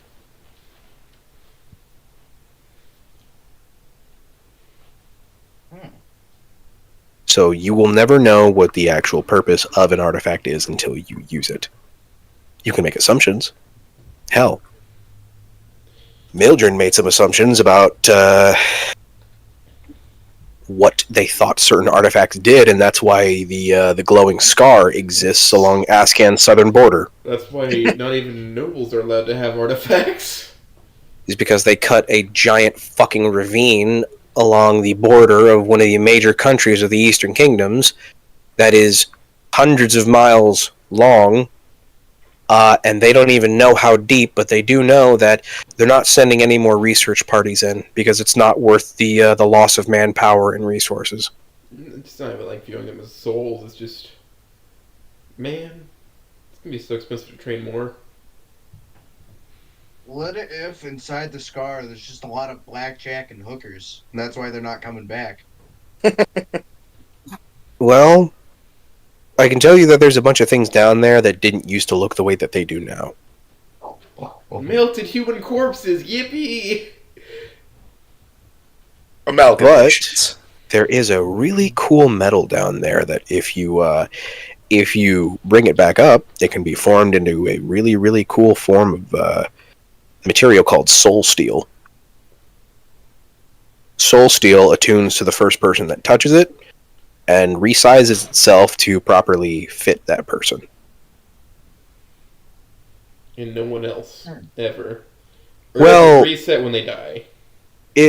No, it doesn't. The only time it resets is if you put contact Mool on it. It will just... So, how Mool interacts with enchanted objects, if Mool touches an enchanted object, it just turns it off. Does it as soon as ruin the enchant, or? No, it just turns it off until the Mool is taken off, and then it immediately turns back on. Huh. Yeah. Convenient. Yeah. So whenever someone wants their soul steel reset, they just take it to Yolder and just have them just like tap it with a Mool stick, and they're just like, all right, here you go, and they just pick it up. Okay, this is yours now forever. It's in a bag, so I don't touch it.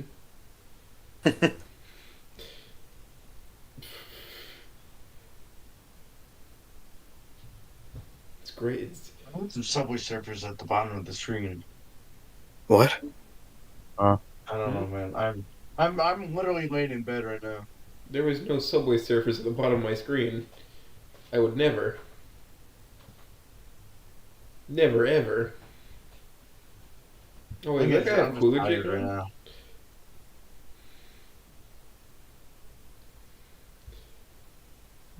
Let's see. What else? Can you tell me about the Dalish in some of the superstitions?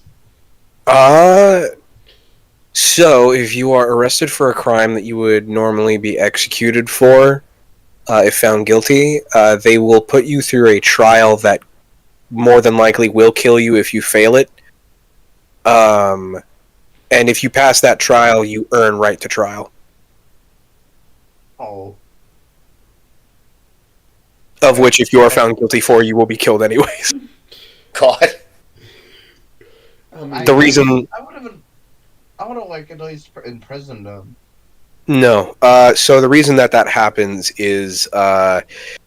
So back before the Age of all the way back before the War of Heaven and Earth, the people that were in what became the Dales, they had a very close relationship with the Feywood, as it was known. Later, it would be called the Elder Green after the War of Heaven and Earth, and the Ionan Mountains or Giants fell atop Iona and half of the Elder Green. the forest was royally pissed off that half of it was now That's gone. Good. Yeah, it's no good at all. All right. So you know Garloid the Destroyer. Imagine if they sat on you. How angry you'd Garloid be. the Destroyer. Gorlock, I mean. Oh, yeah. I know what you're talking about now. I know what you're talking about now. Yeah. Imagine the emotions that you would have if that entity sat on you.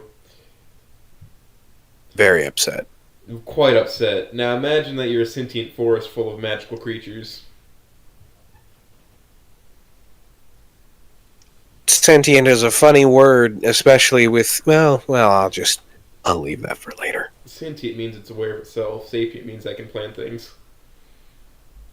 Fair enough. Man, So, the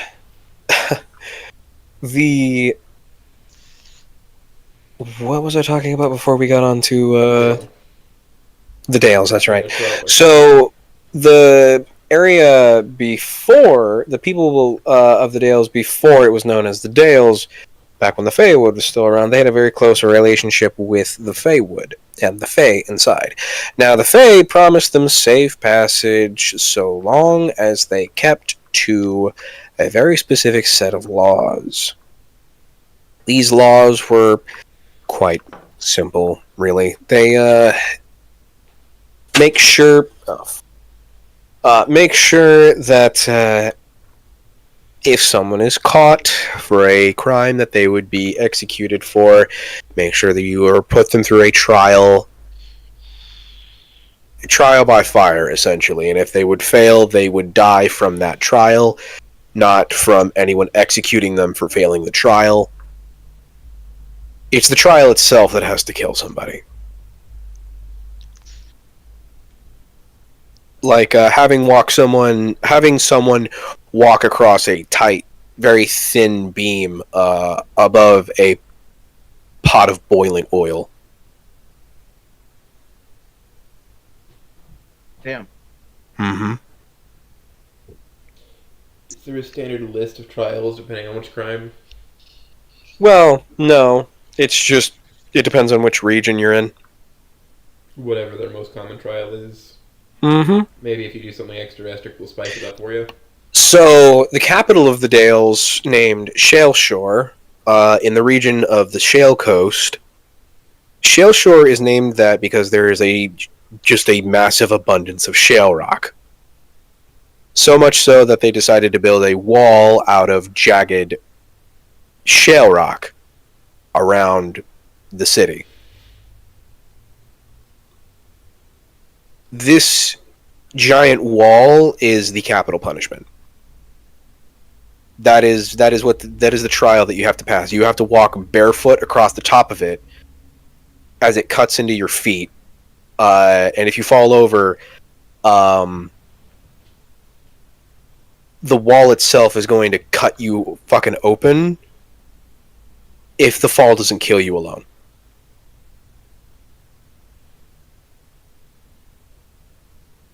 They're real lovely people down there in the Dales, you know. I mean, mind your business. Follow the tradition. You'll be okay. You'll live. You'll live if you follow their rules. Yeah. I mean, I'd rather just step on barnacles barefoot. Ugh. So you're gonna step on this jellyfish here, and we're not gonna pee on it. I mean, yeah. Versus a razorback, and just having to walk on that for miles. That'd be painful. So basically, for your trial, we're gonna rip open your urethra,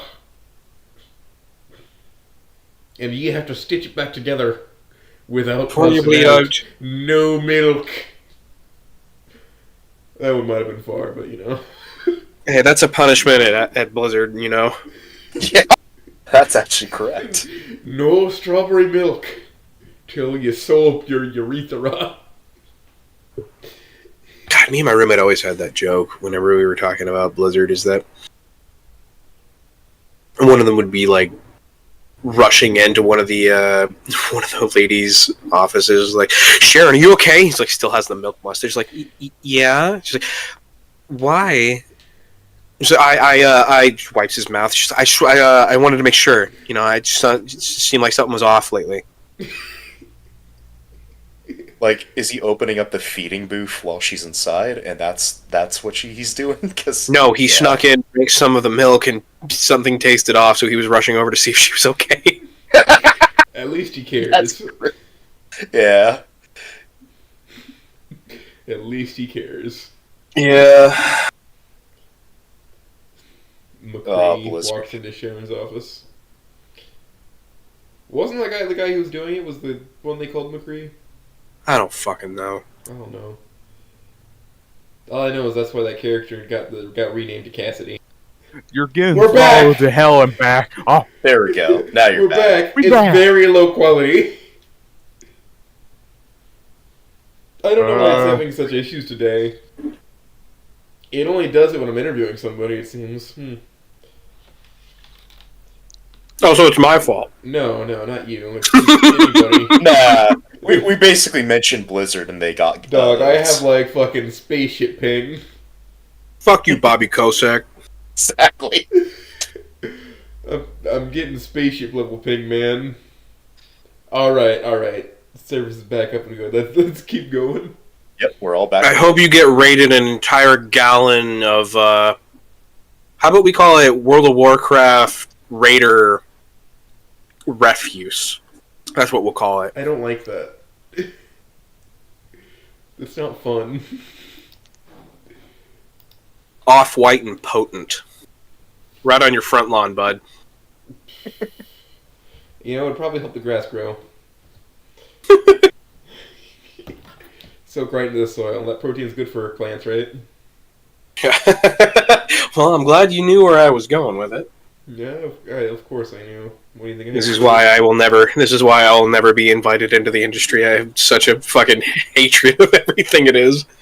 Listen, if they just made good games, I could look past some of their sins. Do you understand how awful it is, how hard it is to make good games?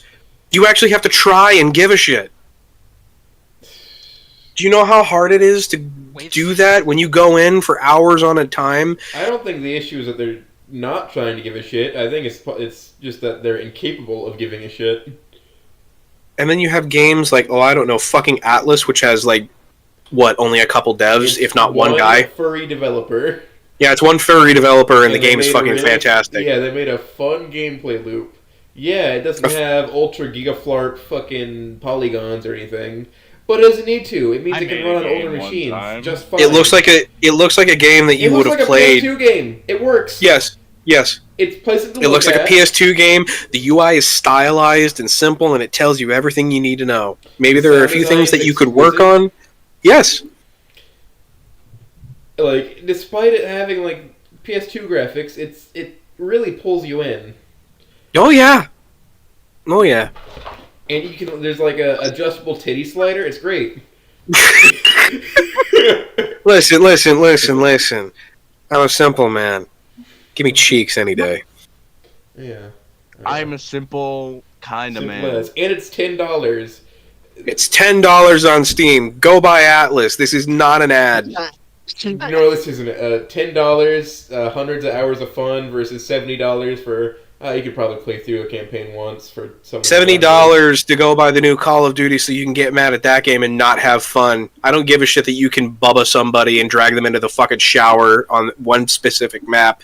That's great. It's not fun when it happens to you, and it's not fun when you have someone sliding across the entire map with a fucking SMG that they no-lifed into existence. You know what is fun? Simple as. You know what it is? As a little warrior and killing animals in the woods. Dressing up as a little warrior or a little mage, or hell, I think my current build is a fucking. It's a mystic, but it utilizes more melee combat than the actual magic combat, and it's the healer. Yeah. So my friend sent me a video. He was telling me about Atlas. Like, you're gonna play it because it has like and lizards in it. It's like, nah, it doesn't look appealing to me. But then he sends me videos like, I might play Atlas. It has goblins in it. It's like, Sin, you're gonna buy Atlas. This is command. It's got fish. It's got fish demon goblins. It's got like rabbit people. It's got bird people. It's got rabbit people kobolds with deer antlers. It's got fucking kobolds that can be either scaly or furry. I know. I'm certain D&D. I'm trying to get my DM to give me a little kobold companion that holds my ingredients and tools. It will steal them and run. You know that. That is how kobolds work. It's gonna have a tragic backstory. Atlas has everything. It's got goblins with irresponsible amounts of ass. What else do you need? You know, if I was a DM, I would try and introduce a kobold into the party, and I would, through the most subtle thing that you will never see another kobold, just have it so that they realize, oh, this is the last kobold in existence. Man, I got a kobold character. So, my DM doesn't understand the power he gave me by letting my character have the improvised munitions handbook. I don't think he ever actually looked through it. Oh boy. He doesn't know.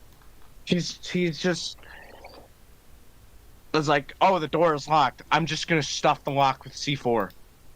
And I can make an electrical charge to shock it. Because I can remove my arm and put like a Tesla coil on it. He doesn't know. He didn't. Anyway. I'm gonna use such bullshit to get out of situations. Anyway. Get out of situations or get into situations, because that's the one that more often happens. Oh. Well,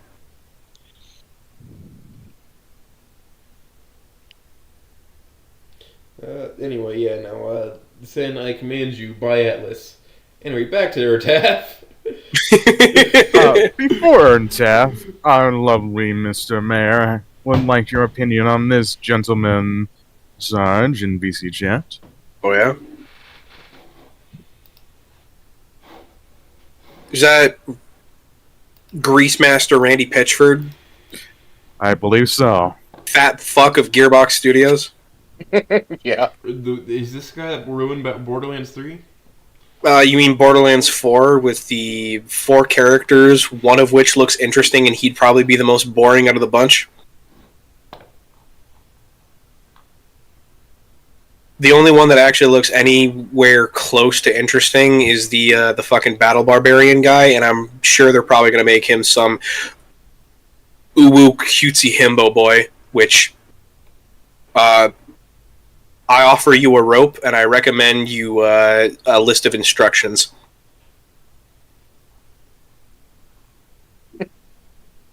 Yeah.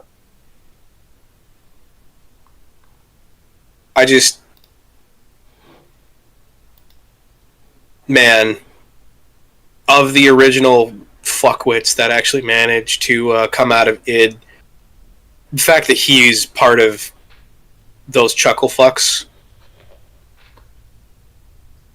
I liked Borderlands 3. I did not. I liked Borderlands 3. I wasn't you sound a like we're gonna normie hit and you with a played it. pitchfork mid-game. I liked Borderlands 3. I'm just gonna say now I liked it. I don't understand the hate behind it. Liked it when I could turn off all the dialogue. I like the dialogue. I like my funny little Irishman. Irishman is nice. I liked Moe's and the little interaction she had with her mech. That was pretty cool. Gunplay is immaculate. Gunplay was immaculate in 1. They didn't have to change anything.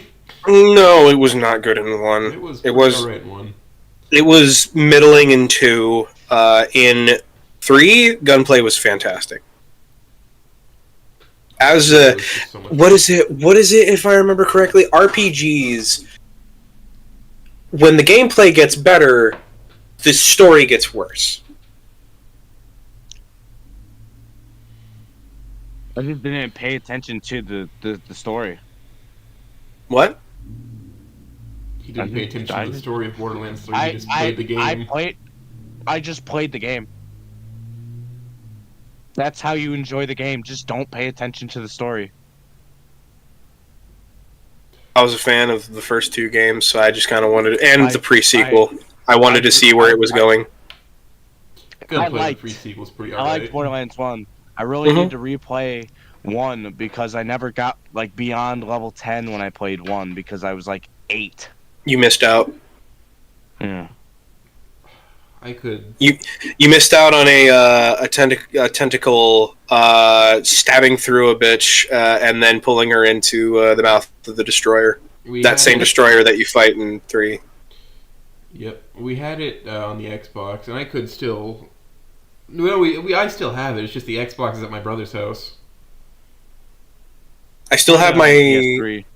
I still have my copy from the PS3. I have my copy for 2 on the PS3. And I think I also got a copy of the pre-sequel on the PS3. The rest of the games I have on... Yeah, I have Borderlands Game of the Year and Game of the Year Enhanced. 2, 3, and the pre-sequel all on Steam. Yeah, I mean, Steam is just convenient. Yeah, it's convenient. I'm just... Man. Steam doesn't age you out of owning your games. By having it put out. Something's dying. I don't understand. Why am I being throttled? I paid them extra money. I give them more money so they don't do this. Either it's your ISP or somebody's tapping your internet. One of the 2. I could turn off connecting to Wi-Fi and just have it be pure Ethernet, and maybe that would fix it. Give that a try. Because at this point, if you're paying extra money not to be throttled, maybe somebody in your neighborhood's tapping your internet. I don't know. It seems to be surviving. And besides that, OBS has been recording everything, so when the VOD's out, it won't fucking kill it, you know? The death of a stream, like when a stream dies while it's happening, OBS still records to the local system until the stream ends, then all of it is uninterrupted in the VOD. So for my end, it dying, yeah, it sucks for the person watching, but it will all go up uninterrupted. If that makes sense. Yeah, I get you. So you're good to go. Yeah, I say we give it another hour. If it keeps up, we'll cut it short. Yeah. Alright, well, I've pointed a gun at my router, and it seems to have started to behave again, so... Wonderful. Alright,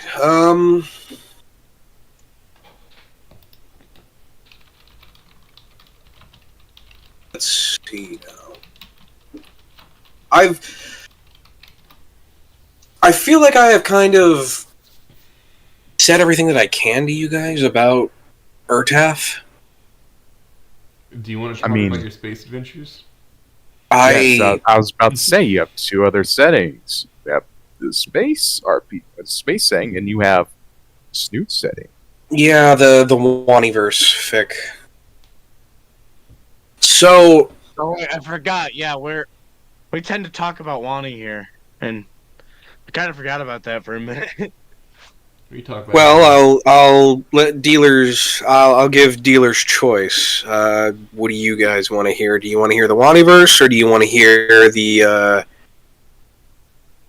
Waniverse? Because when you were talking about on the Humo stream, Brave was going through something called PS1 Hagrid Collection, and shit kind of got so crazy I couldn't really hear what you were talking about. Yeah, that's fair. We missed the live version. I went back and listened to it. So, I think the title that I came up for it thus far is Perception Check. So it is just going to be our main character is a very thin-framed, kind of short but average height female human who is recently moved from Dynafornia up to, I don't know, did they ever say that Washington State had a name in any of the games thus far? Any of the fics thus far? I don't believe so. It's Not weird that I saw. because Volcadera is a amalgamation of every major city on the western seaboard. Yeah, I noticed that. But I'm just going to have it set in usually where Washington is because that way I can't fuck it up because I've never been. I've only been to one section of Cali and I don't want to talk about that time ever. Yeah. That sounds like a traumatic experience. I will just say that as a white man, I know what racism is now. Oh. Hmm.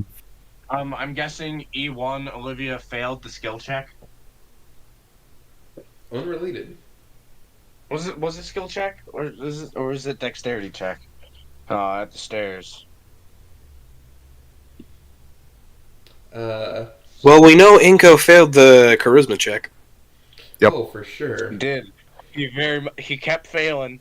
No, she failed her death saving throws. Shut the Oh my god. That one. Now she's on 2.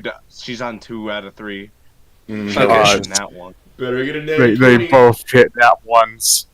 Recentering. So it focuses. Eardrops in my ear. Okay. Be back. So this lovely little protagonist of ours is going to be called Nana Apley or Nona Apley.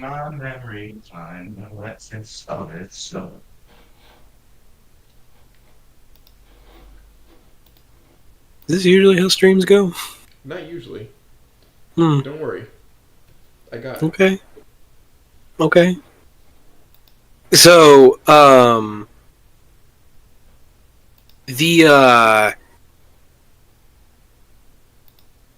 Nona is I don't know if that's entirely, well, whatever. Nona is she's more of a sporty type. She just has a little bit of difficulty interacting with the opposite sex solely because dudes don't see her like a girl.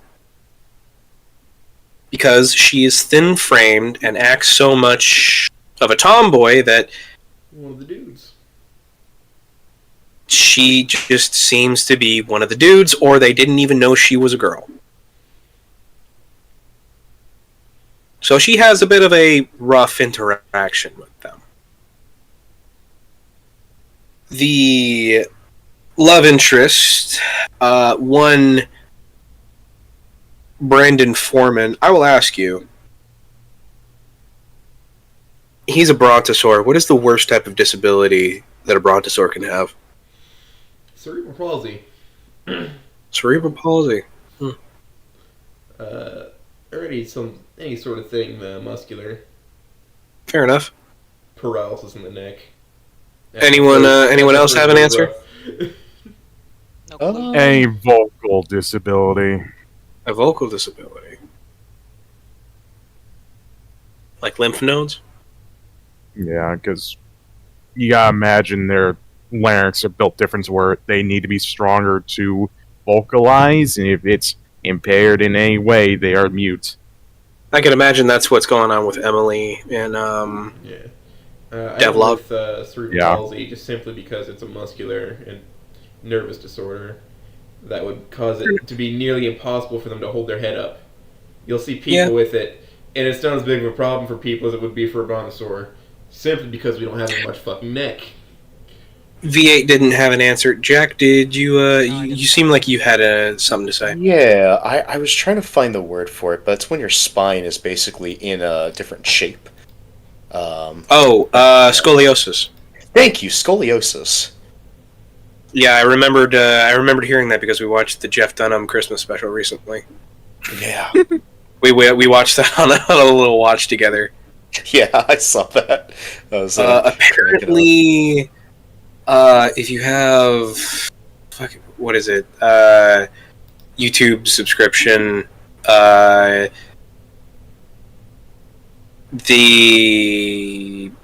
bunch of movies are free. So, with what's going on with Brandon is blind as a brontosaur. So, a lot of his conniptions when it comes to everything is he is afraid naturally to move his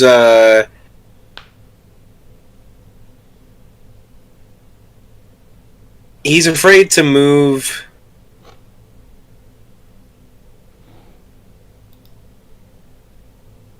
his head away from his body. Yeah, because he's going to bump his head into shit. So what he does is he kind of layers his neck around the top of his shoulders, kind of like a scarf, and he just sets his head kind of like on top of the pyramid where it would just kind of sit faced in the proper fashion.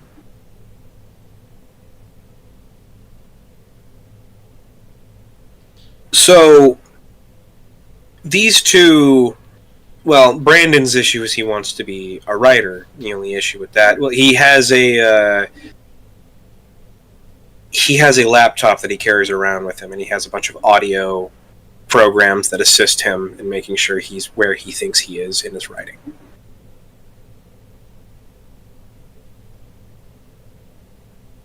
So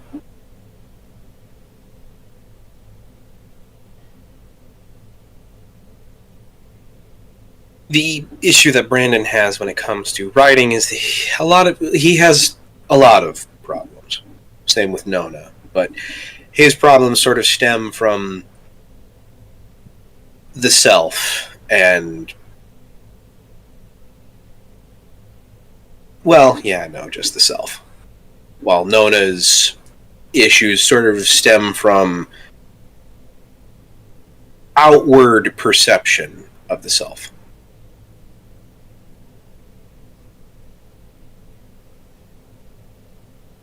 I'm probably butchering this, but I will continue on nevertheless. So,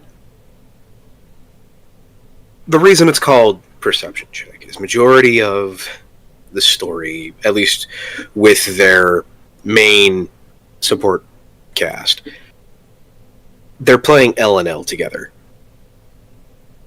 with Brandon's friend group. You got the DM, Doug, you got the Baryonyx siblings, Alma and Tony. And a bit later on, you'll get Sam. Sam is an interesting individual that may or may not have a bit of history with Doug.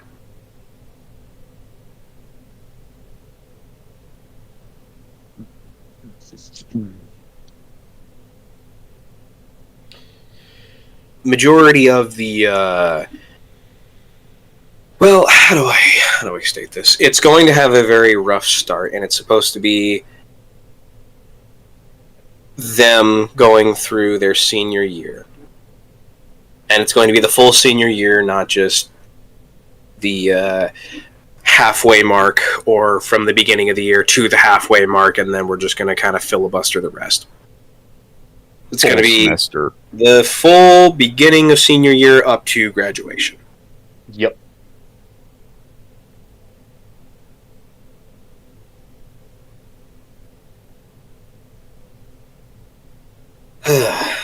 Deathly silent it went. Huh? Oh, just deathly silent it went. Yeah. So, with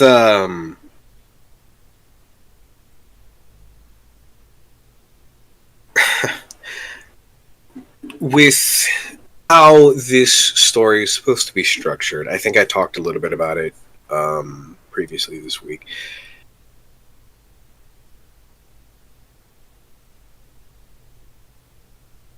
it's going to interact with a lot of. I want the characters, and specifically Nona, since she's going to be the point of view of the story.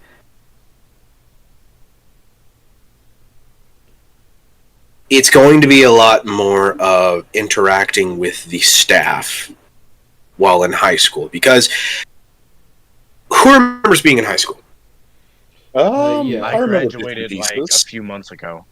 Well, congratulations, I'll say that. When you started working at the casino is when I graduated high school.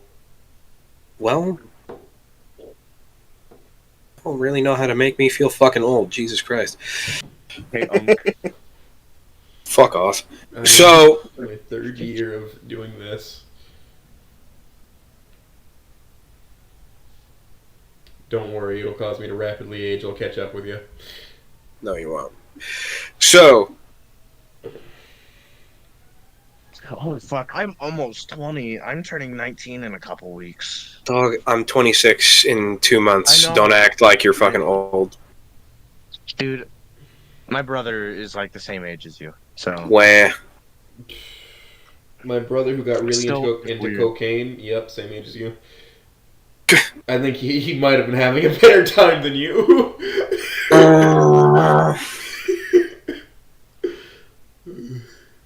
Sorry, go on. No, it's fine. So, I wanted... You're, Bubba, you're the closest that I have to what I'm asking about. Yes. Did you ever talk to your teachers about anything? Anything? What? Like, I don't know, what the fuck? Beyond... Yes. Okay. Was it anything about just what the fuck you do, or what they did when they were your age? How the fuck they got their lives together, or what they did to try and get their lives together? What they would do differently? Anything like that would just be casually brought up. Casually brought up? For me, I thought I had everything planned out. I was gonna go join the military, but then in like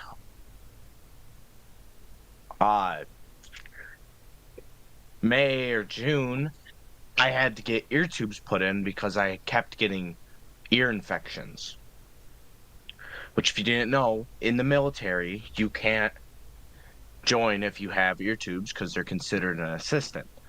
So, because of how late in the year it was, I couldn't make preparations to go to college or anything. Fuck that shit. Put that kid on polio on the MG. There is no difference. They don't know about the autism. They just know about the ear tubes. Dude, if they knew about the autism, they'd put you in the fucking Marines. You're fine. All you gotta do is get a little note from your doctor that says you're fine to serve, and they'll let you right in. Well, with the autism, you're too moral to be the Air Force. No, I'm not joining the chair force. You're just going straight into the Army? I was gonna go Navy, but then because of the ear tubes, I figured I could probably get into the National Guard. No, I can't. Yeah. And then it was really weird when I ran into my recruiter at Comic-Con. He was with his children. And he was wearing a soccer jersey. It's like, Listen. oh, hey, Rankin. I think recruiters the way are he evil. looks. They make people sell their souls to die. Oh, I was gonna go become a gunsmith or like fly drones. I was gonna be sitting in a chair. We were gonna have another Zach Hazard. Yeah. Yet another.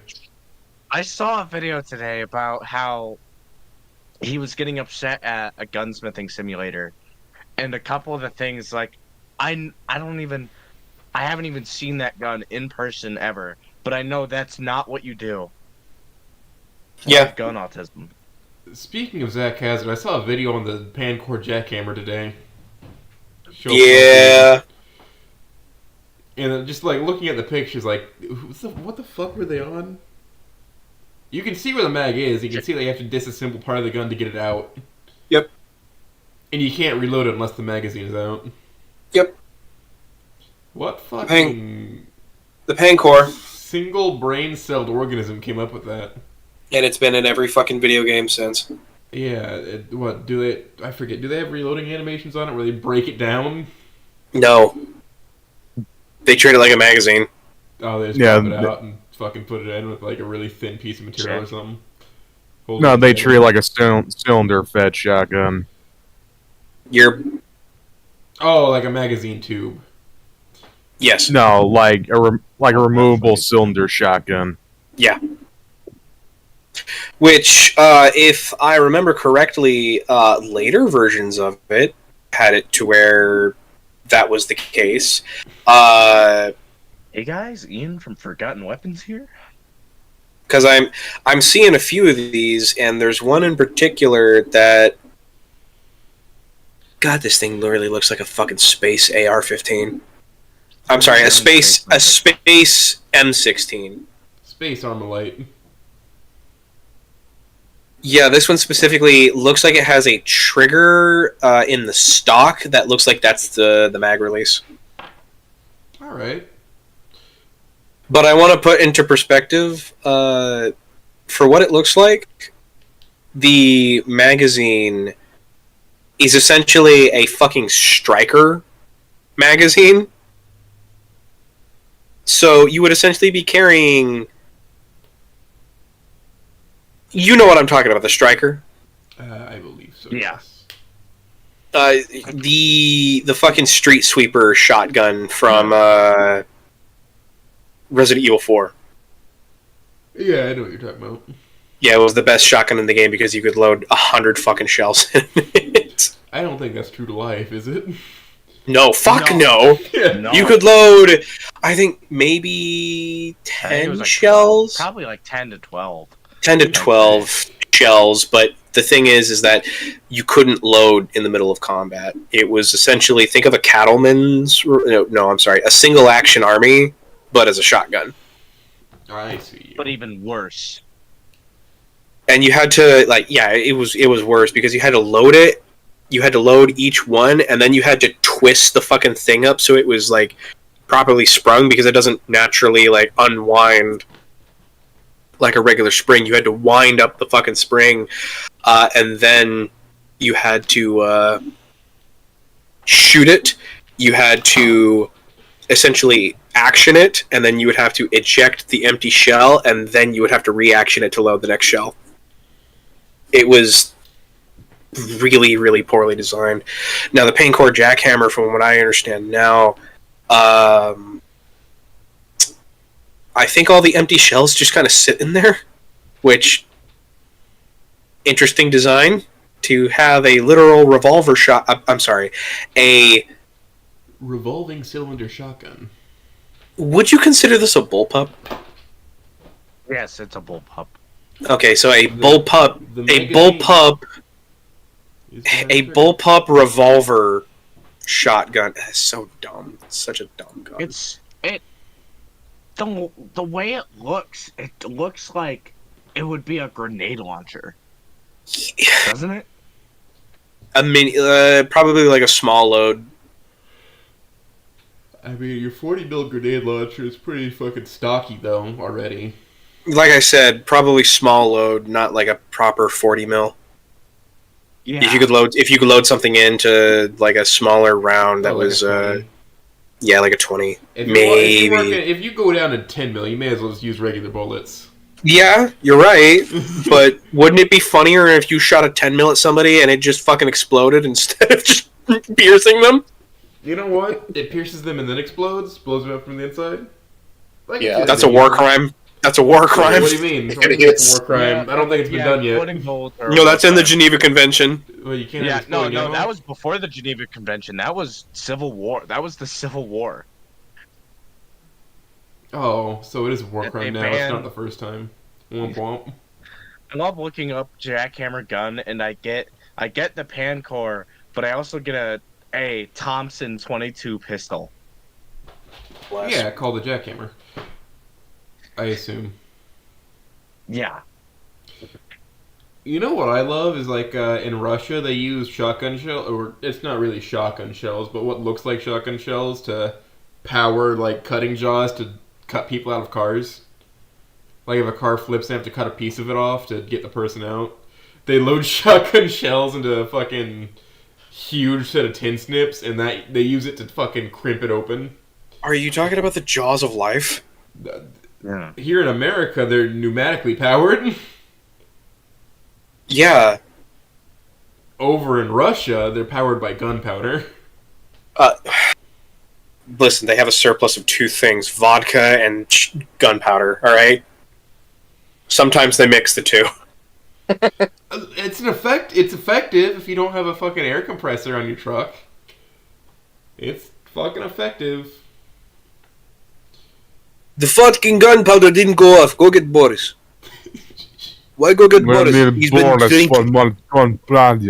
His wife left him. He's been drinking a few days. He's very upset. Give him bolt cutter.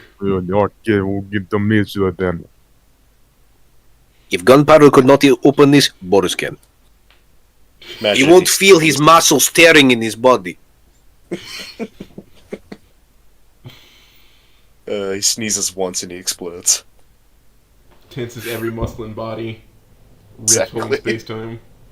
Yeah, if you, Boris. a reminder, boys and girls, if you drink enough, you can trick your body into not having the proper sense to not overload your muscles and just destroy everything in sight.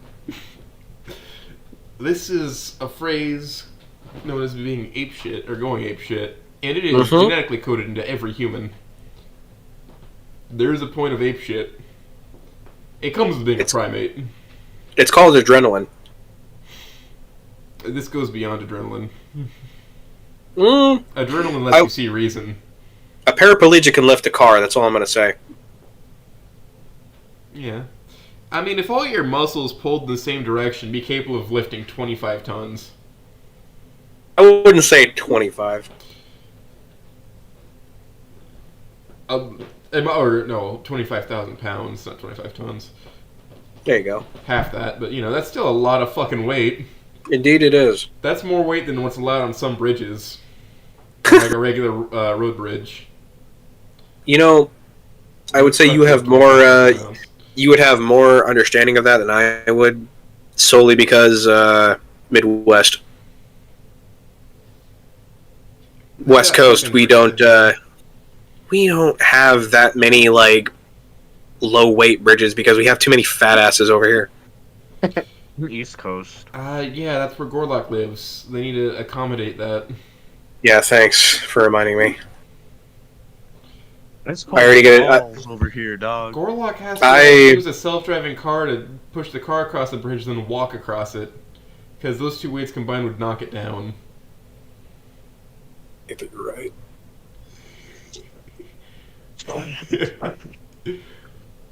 Hey, you remember when one of those trucks hit a support beam and caused a whole bridge to collapse over? That was the Baltimore Bridge, and that was an entire cargo container. Oh, okay. My bad. If you take a look at the side chat. Oh yeah, that. Sorry, That's can you tell me about Bubba's guns? What? Bubba. What the fuck would I know about his guns? No, not this Bubba. The space Bubba. Oh, the guy okay, the space setting. Yeah, okay.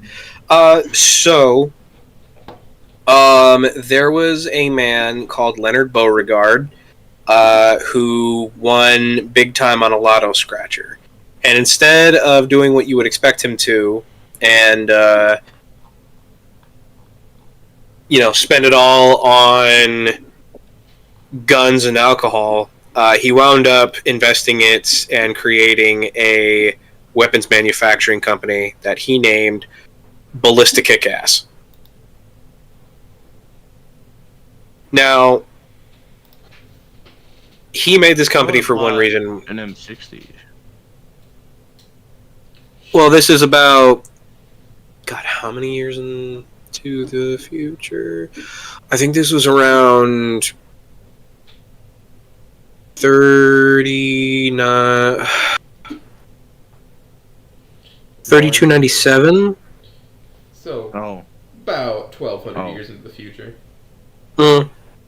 Is the AR platform still active?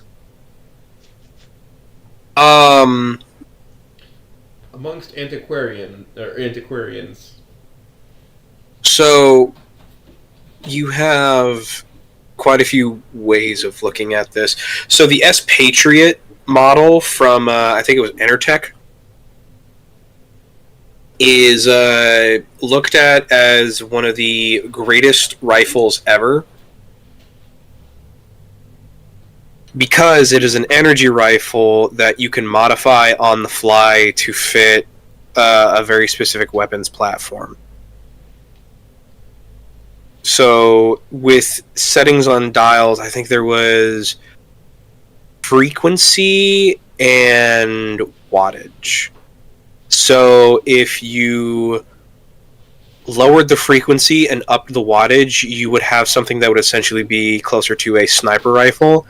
If you up the frequency and lower the wattage, you would have something closer to a machine gun, but since it's a laser, it just holds the beam. And is a little bit easier to manage. Yeah, slow burn. A little bit easier to manage because... For like laser engraving as well? Not the guns, no. But like the tech within the gun, being able to do this, I'm sure... It could be repurposed into a proper tool, yes. Again, it's laser technology. Yeah, I mean... It's just refracting light into a focused beam. So pioneered by Styropyro. ¿Por qué? Was this technology pioneered by Styropyro? Sin. I don't know what you're talking about. How do you not know Styropyro? We will explain Styropyro later.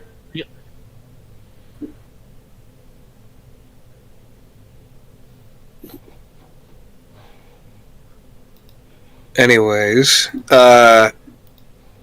I will just comfortably say no. It was not created by Styropyro.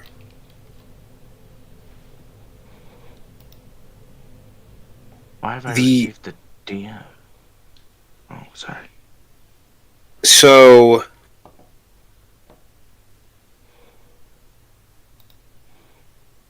the other weapons platform that actively rivals the S Patriot is the Laznikov.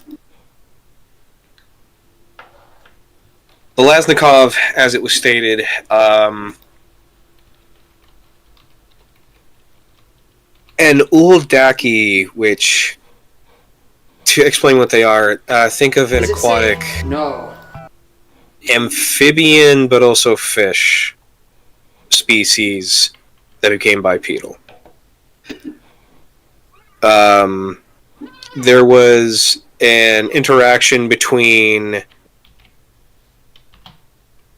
a human and an Uldaki early into when the humans got picked up, where a human was reminiscing on essentially the AK platform.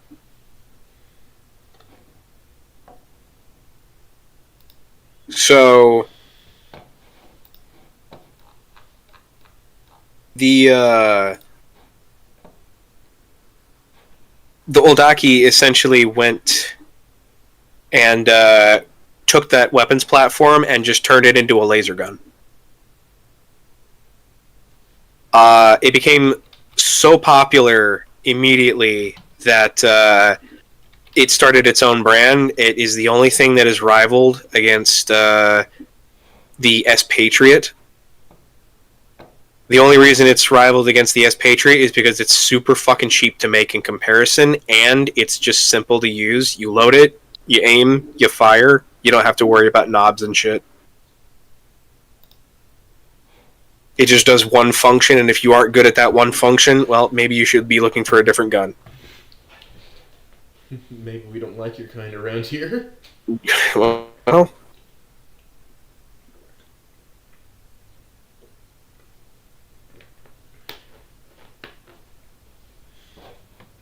so that's what's going on with the those two. It also doesn't help that I think, yes, Ballistic Kick-Ass, after Leonard died, his son, after a huge blood feud within the family for who would take seat in the company. I think it was his 13th son finally won the feud and took seat of the company.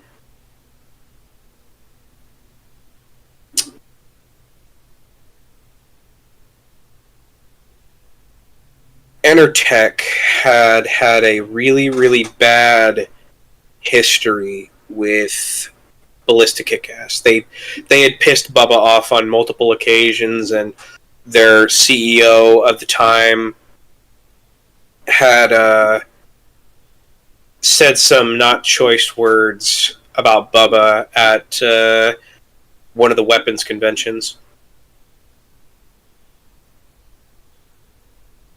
And Bubba retaliated by making a gun that was capable of essentially breaching tank armor. Put a cutout of said CEO behind tank armor, used this new gun, fired all 14 shells.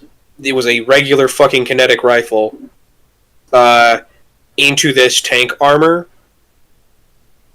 By the 9th shot, he had punched through, and he emptied all 14 shots, and then he held the weapon up. I'll state, the CEO at the time was a Siskin, or a Siskel. Sneeple? Yeah, Sneeple snake. type thing? Yeah, they're a snake person. He held the gun high and said, "Guaranteed to kill snakes of all sizes."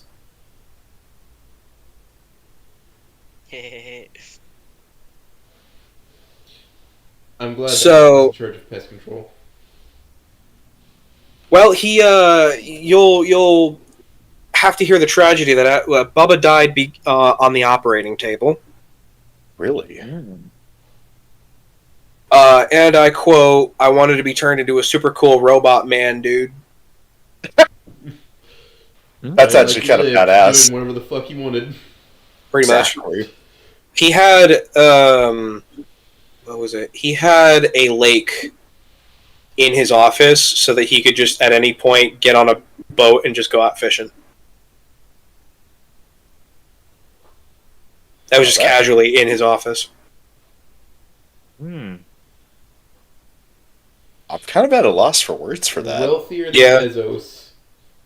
But not even close to the wealthiest person in the setting. Put into perspective, we are at a point in technology to where people who can afford such a luxury are very few. However, affording such luxury is not all that difficult to come by. It's just where the fuck do you afford to grab the space for it? Yeah, the actual installation wasn't the expensive part. Yeah, the installation wasn't the expensive part. It was acclaiming the space in his office. No pocket dimensions. Nope. Nothing of the sort. So, after Bubba died, his son took over, and Enertech tried mending wounds by congratulating him. They did this by sending them their own version of a laser rifle lever action. Now, what did I...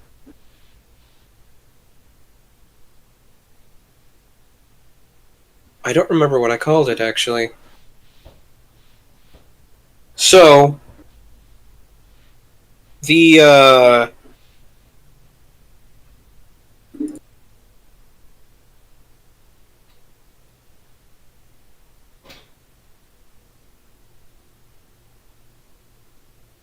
essentially, it was, this gun has technically been released twice.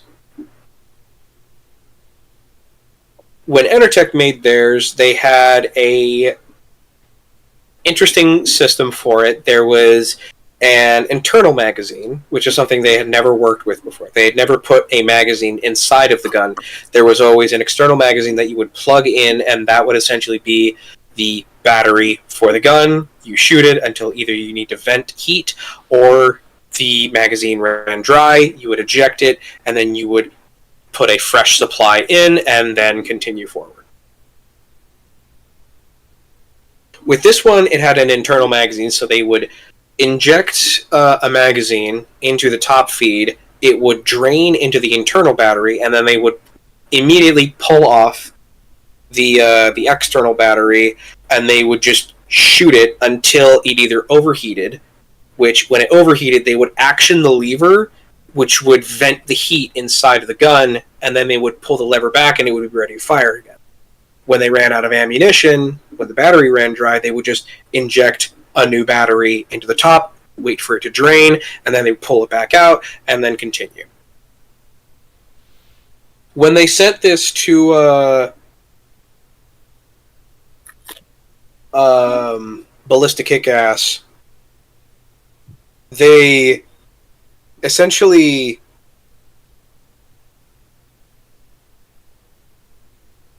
the Sun sent them an email that essentially said, I don't know what to do with this thing. I'll see what I can do for you. If it means anything, I'm sure Daddy would have thought it was a real neat little flashlight. So when Ballistic Kick-Ass got their hands on it, they disassembled the entire gun until they had the firing mechanism and the internal magazine.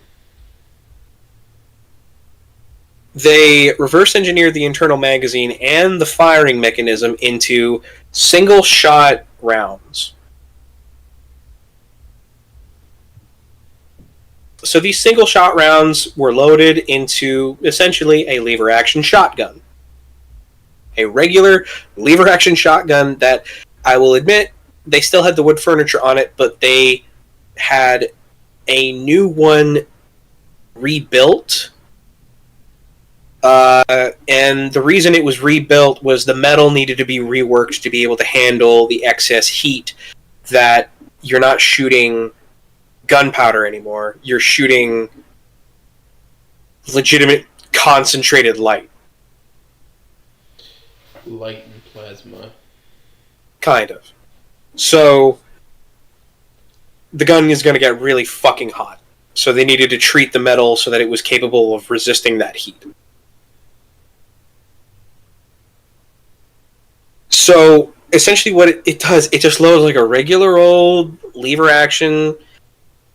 You action the lever, you're ready, you fire, it shoots out a big old bolt of light, hits a target, actually hits pretty fucking hard. You action the lever, and you're ready to shoot again.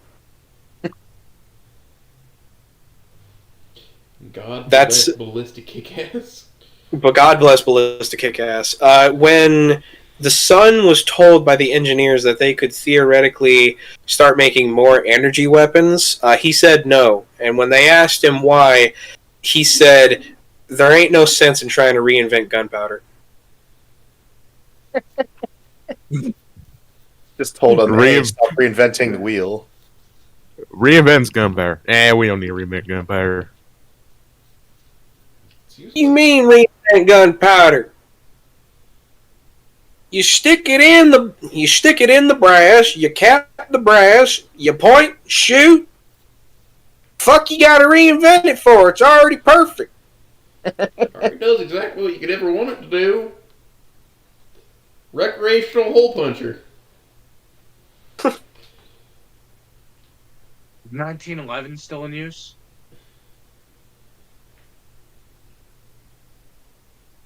You know, I hadn't thought about it, but maybe. How many World Wars? John Moses Browning is the greatest. Well, by that time, it's probably like at least like 8 like planet wars. Well, the one thing I didn't state, all humans to some extent have some form of southern accent.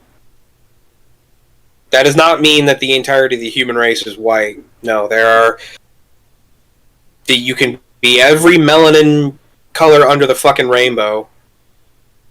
It sounds like again. Yeah, this you can sound like proper Texan, you can sound like Foghorn Leghorn Missourian, you can sound Cajun, you can sound from fucking some variation of the Midwest, because I do find that as some variation of Southern, or you can sound Californian. Yeah, you can sound like Oates, or you can sound Californian. Sometimes I forget that California is technically South. Technically. Barely. Northern California. Northern California is the one that has the accent. Case in point, my good friend Iron Will. Mm-hmm. He has some variation of it, because I can tell you in Southern California, no, that's Tijuana too. Yeah, I've been down there. They don't like us much. Nope. I have a. They don't like I themselves have much. a Central New York and Virginian accent. Yeah? Because my dad was born and raised in Virginia, and I've lived in Central New York my whole life, so I have a bit of a weird accent. So that's. I just wanted to throw that in there. Continue. Okay. So for proper information, the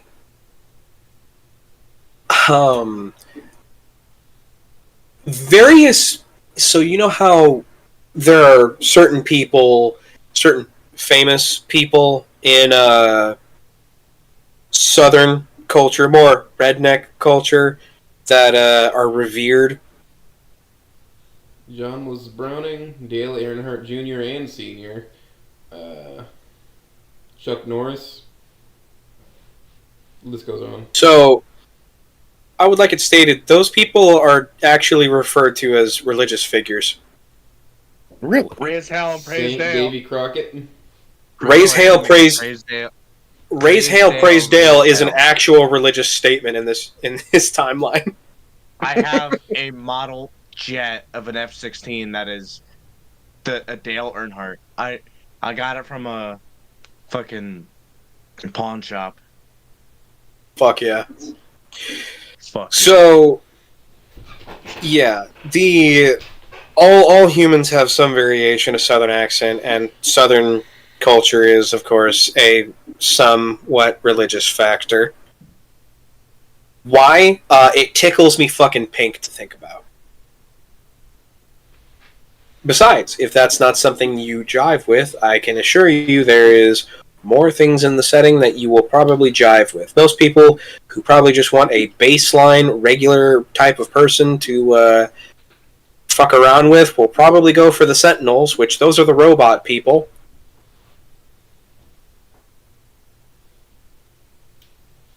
They have the most... I'll say that their lore is difficult to discern as to why they are not fucking dust in the annals of history, rather than where they are now. My answer to you had to be there.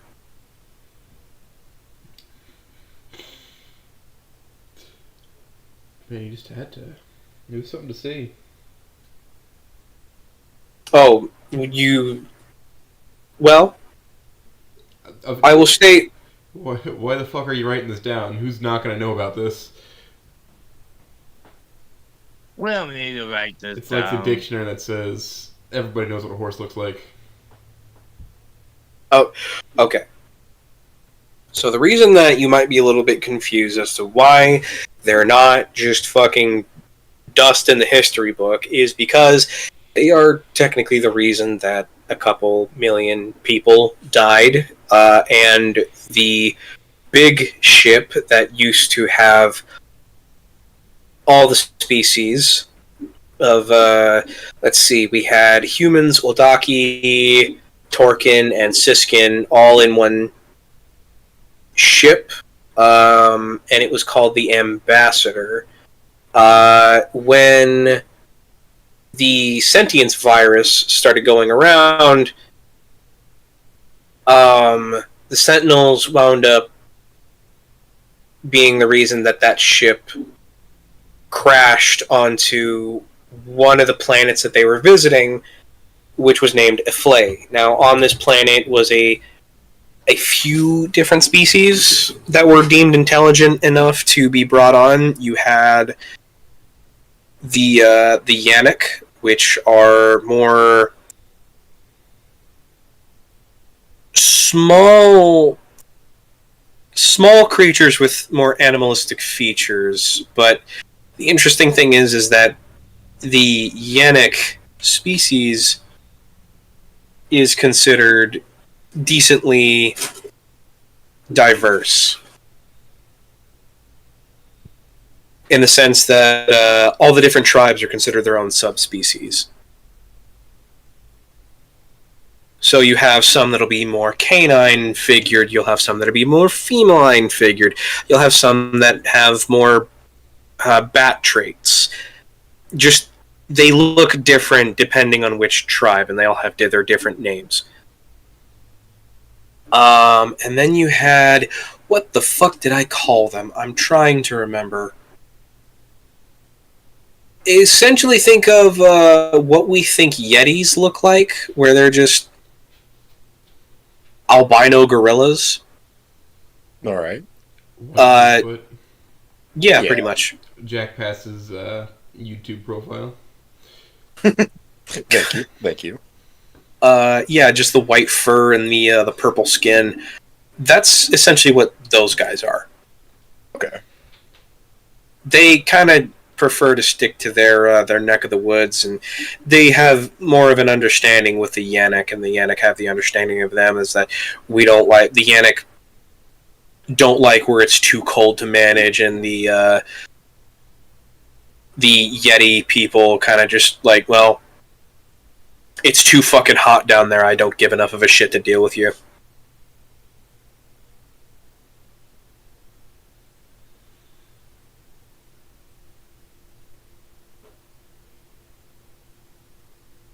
So, the sentience virus, when it started,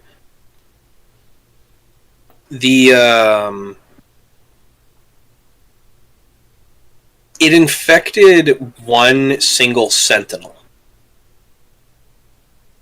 And every sentinel it touched thereafter started getting infected with this virus as well. Now, when I say they get infected with the virus, it doesn't mean that it's essentially starting a hive mind where one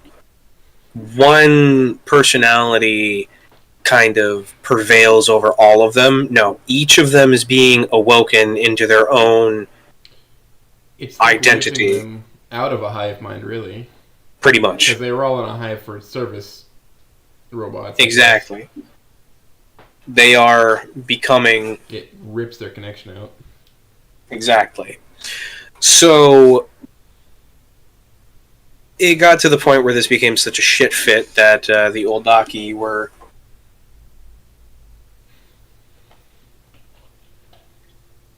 the Oldaki were really pissed off. By the way, they're still pissed off about the sentience virus and really, really want any chance they can to not consider the Sentinels people.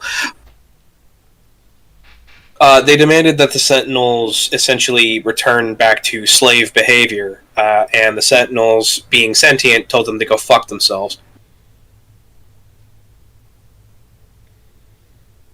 So, there was a big fucking that happened. The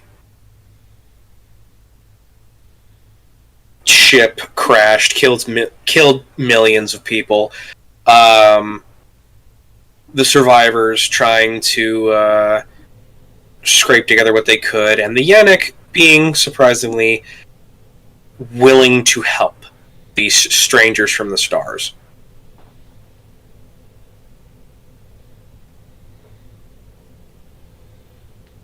there was an attempt to get the Sentinels to assist with rebuilding the ship, and it was renamed the Explorer. The reason that they needed the Sentinels' help is that they really needed the use of a lot of equipment that the Sentinels just had on them when they left. Because, well, they're robots. You can just equip shit onto them and they will just act as the tool, rather than you needing to use the tool and all the equipment included.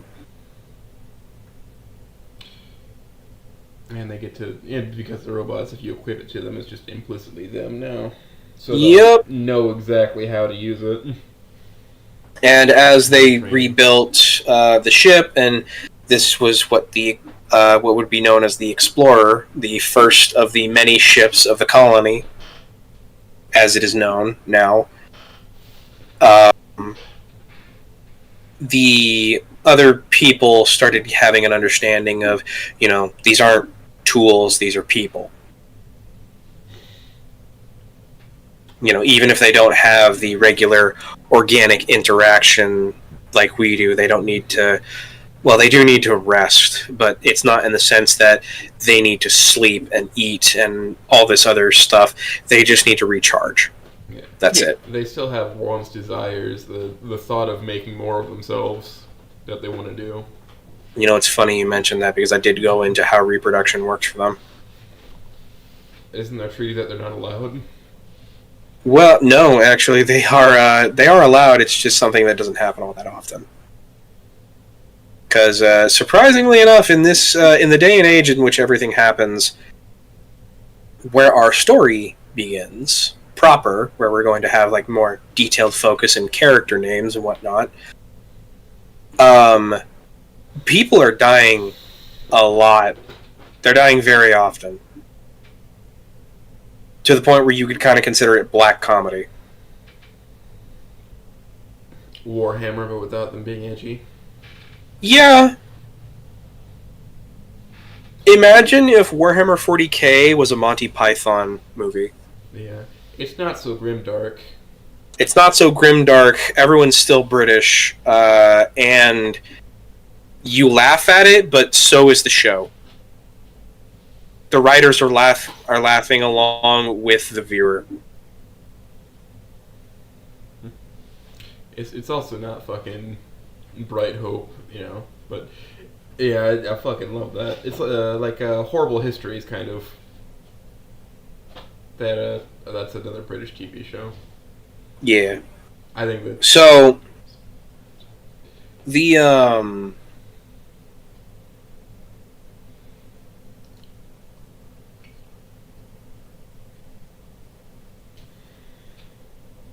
people die. That's essentially why everyone is a little bit weirded out by the Sentinels. Is because you caused the deaths of millions with your awakening, and now I'm just supposed to treat you like a normal person. Well, you are on the ship that we all built. Mainly, you couldn't have done it without me, so yes, you do.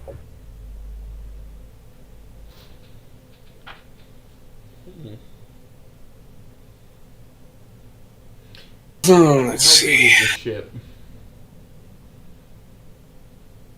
At what scale is this ship? Is it the size of a moon? It has the capability of housing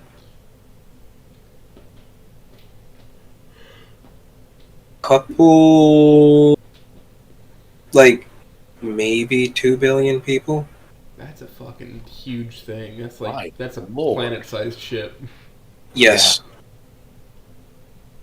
With, well, we'll say like 4 square yards each person, right? That's a fair amount of elbow room. It is bigger than the Ambassador was. Ah.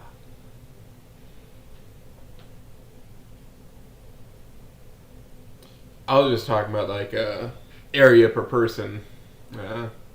Total. Yeah. Space. About 4 yards per person to like get a scale of how big it is. Because yeah, they 8 billion yards square footage. Yeah, a funny thing about the Explorer is that they started building more ships just so that they would have more room. I will state this is essentially how the colony started. The colony, from henceforth, when the Explorer was built, they stopped picking up new species. They were just kind of there, just kind of logging down and mapping out the universe. They got kind of full up on creatures. Mainly that it's kind of just been causing problems. Like living What arrangements sort of being problems? too hyper-specific? Let's see. Things interacting that have no right to interact the way they do. The Uldaki were the first ones. They showed up to Earth. There was the first contact war. The humans and Uldaki encounter the Torkin and Siskel on Tektal. Or Tektol. And they resolve a war that was happening, a race war that was happening between the Torkin and Siskel.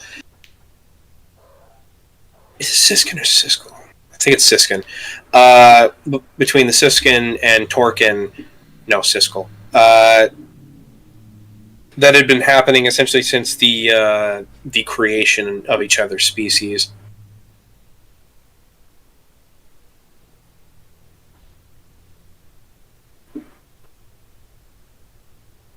And with Iflay and the Yannick and the other Yeti species, the fucking diplomat or the ambassador fucking exploded.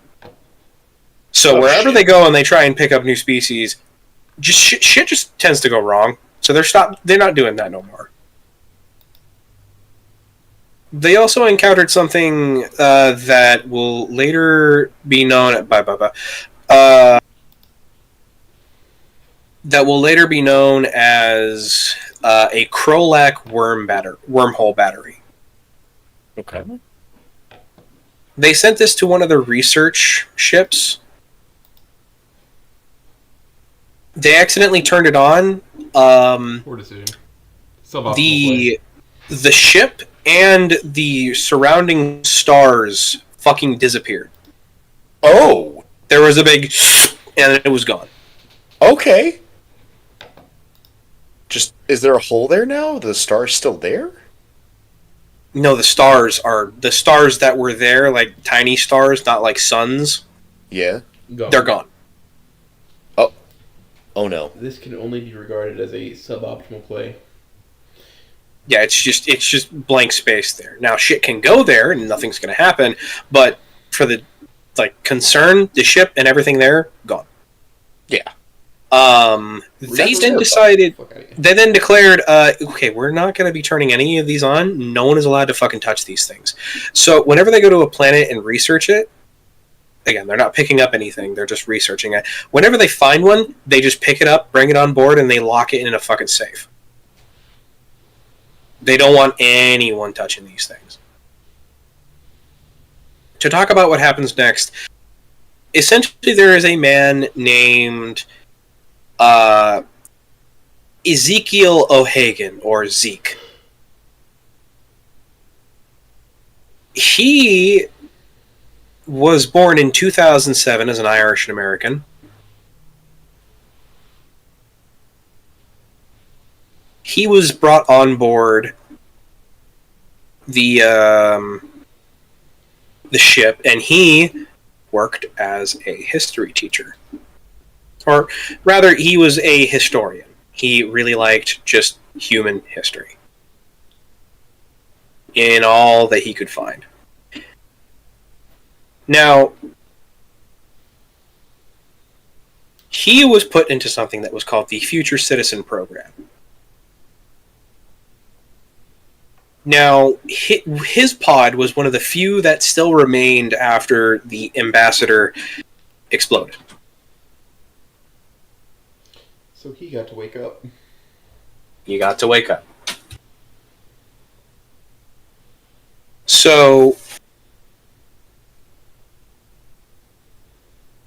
when he was woken up, by the way, because the ambassador blew up, the timer was late by about, I want to say 59 years. They kind of just forgot about them.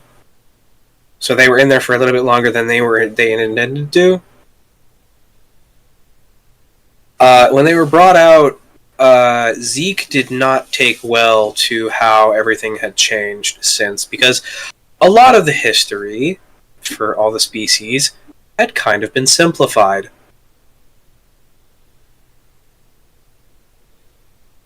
Simplified in that sense that humanity doesn't look so smart no more. Like, we just kind of look like dumb fucking apes. Dumb apes that get lucky. Yeah, dumb apes that get really fucking lucky. So he wasn't too happy about that because it took a lot of context out of human history. Unfortunately, humans do not lead the solar government, do we? Well, let's just say that he would form a group. We're going to call them a group. That was referred to as the ORM, or more detailedly known, the O'Hagan Revolutionary Militia. Yes, we're getting a Death of Caesar idea here. Mm-hmm. And the start of a new PMC. Not a PMC. This is a fucking faction. I'm in, fight me, you black and tans. Come face me like a man. Literally IRA. Give me one sec there, fella.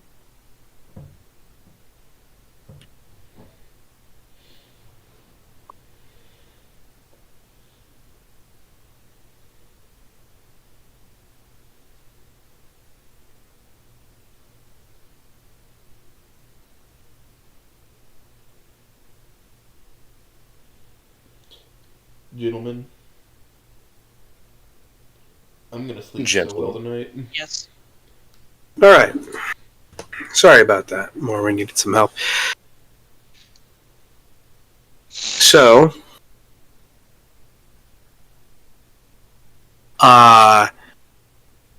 look at it this way. World of Warcraft has the Alliance and the Horde. The ORM is one side, and you have CAF, or the Colony Allied Legion Federation, on the other side. CAF is the government. So you could look at the ORM as the underdogs until, of course, the fucking happens. As is likely to happen in any setting, the fucking will come. Yes. So, the ORM had learned that CAF had been collecting these weird things. Rather, they noticed that there was a waste... there was a... it was essentially a waste management ship. Was like really close to what you would consider government space within the colony's flight pattern.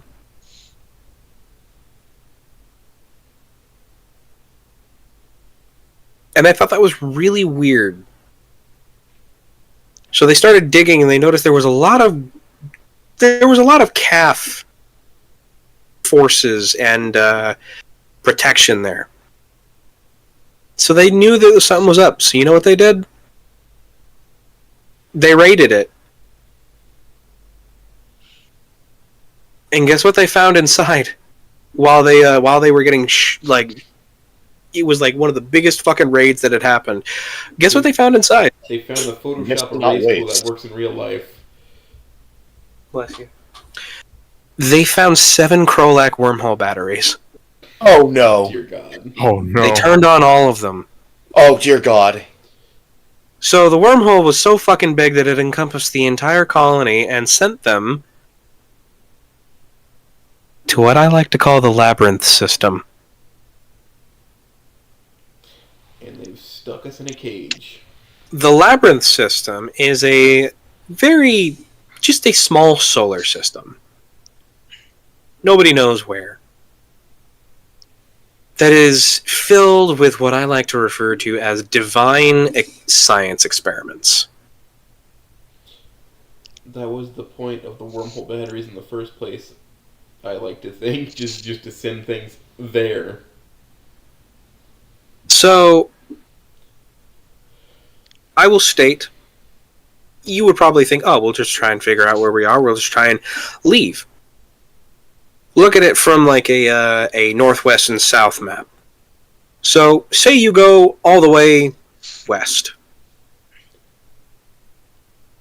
You are going to show up on the east.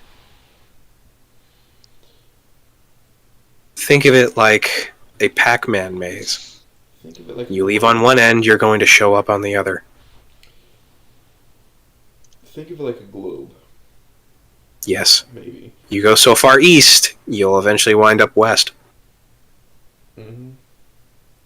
Except this is less on the traversing a globe, more of like the Pac-Man thing. You head west enough, you will show up on the east side.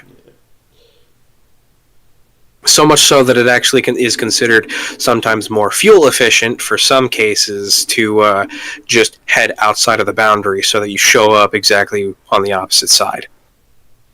Unless you're that one lucky son of a bitch that ends up leaving by accident, which, doubt. No, doesn't happen. What happens if they put the wormhole batteries inside the labyrinth system? They're not there. They were consumed on the way in.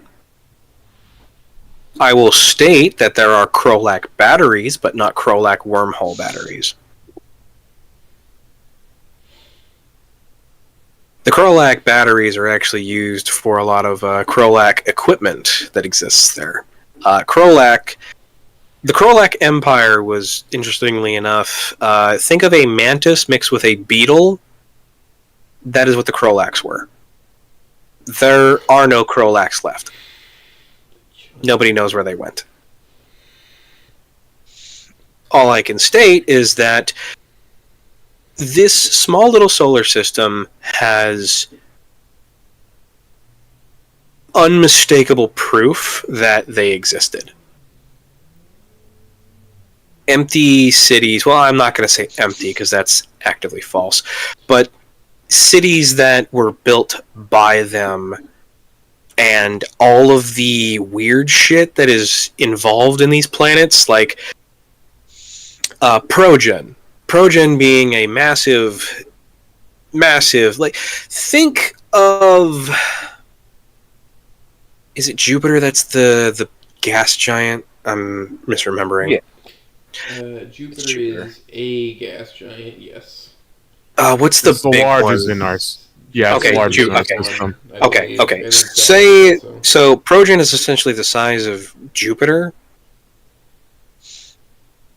It's physical, so it's not a gas giant. It's a super Earth. Yes, it's a super Earth, but it has the gravity of Earth. Not to mention everything, and I do mean everything, is tinged green. The sand is green, the water is green. Everything there is green to some extent.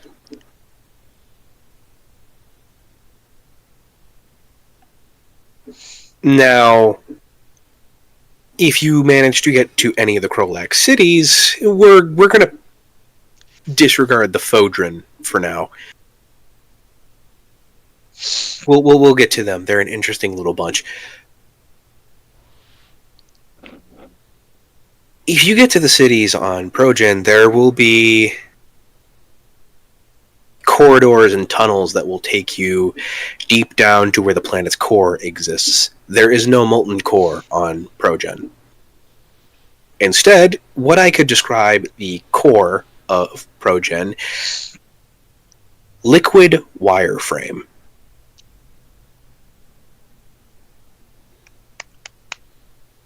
I want you to imagine a sea of black, but every single crease, every single rise and fall you can see the lines of it in green wireframe.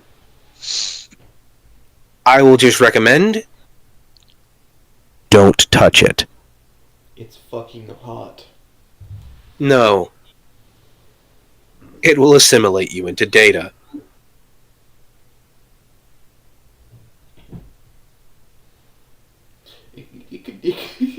No, I'm not even gonna do the fucking. It could be both. So, Painful or painless? now that we have Progen and its interesting little core segment out of the way, we can go on to the Fodrin. Now, the Fodrin are a species of carapace arachnids. They do not speak. The most that you would probably get out of them is an aggravated hiss. So,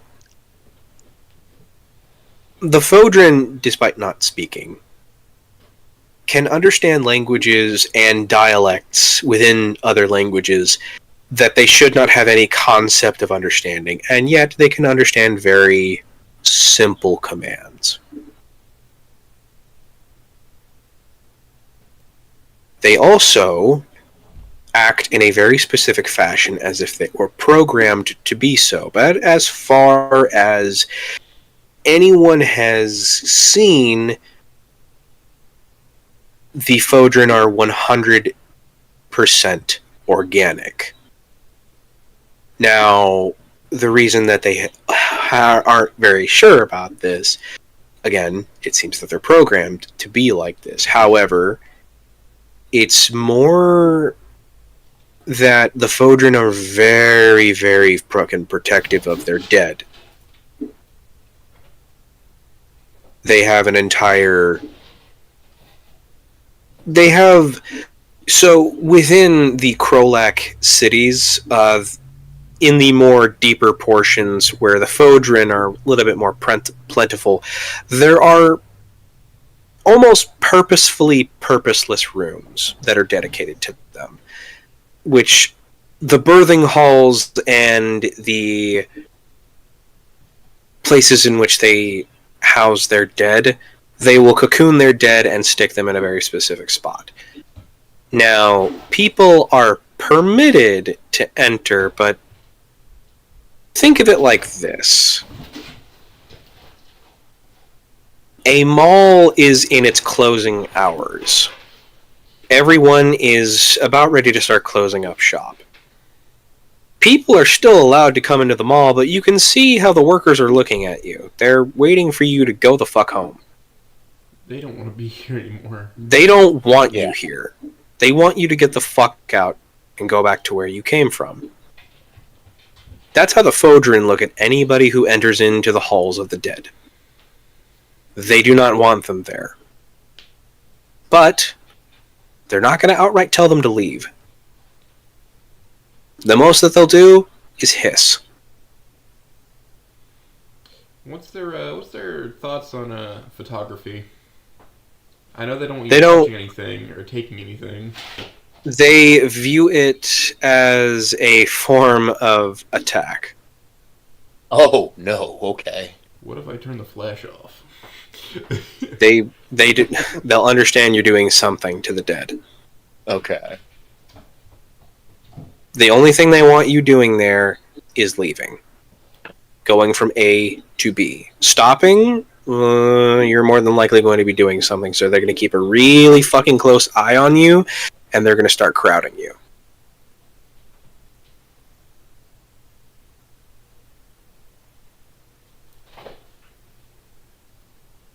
Don't fuck with the spiders. Yeah. Yeah, don't do it. Don't fuck with the spiders. Just let them do their deed, because their whole thing is that they take care of the Krolak cities. They clean them. They just make sure everything is like kept up to snuff. They keep the lights on. By God. The stream's struggling right now.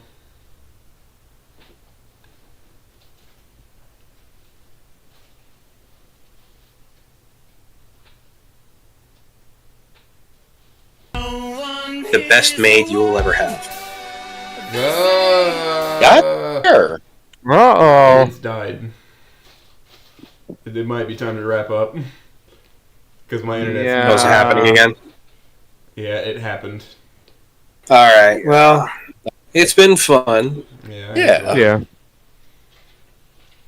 I'm gonna sleep well tonight. I got a good bedtime story from you out of it. Yeah, in the very least. I'll admit I was starting to run out of steam halfway through there. Yeah, I could hear it start. Yeah, That's but right. I was interested nonetheless. I was Yeah, just it was like, interesting. I enjoyed it. Aw. I look forward to hearing you more in the Discord chats talking about it. Exactly. But in the meantime, I think I gotta cut this where it is just so it doesn't fucking die. Yeah. Yeah. Yeah, thank If you. they're still in there, I might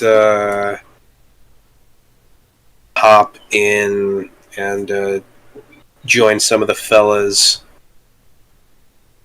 over in the Humo server. Maybe not. It is a little bit late. Yeah, I told them I was gonna go through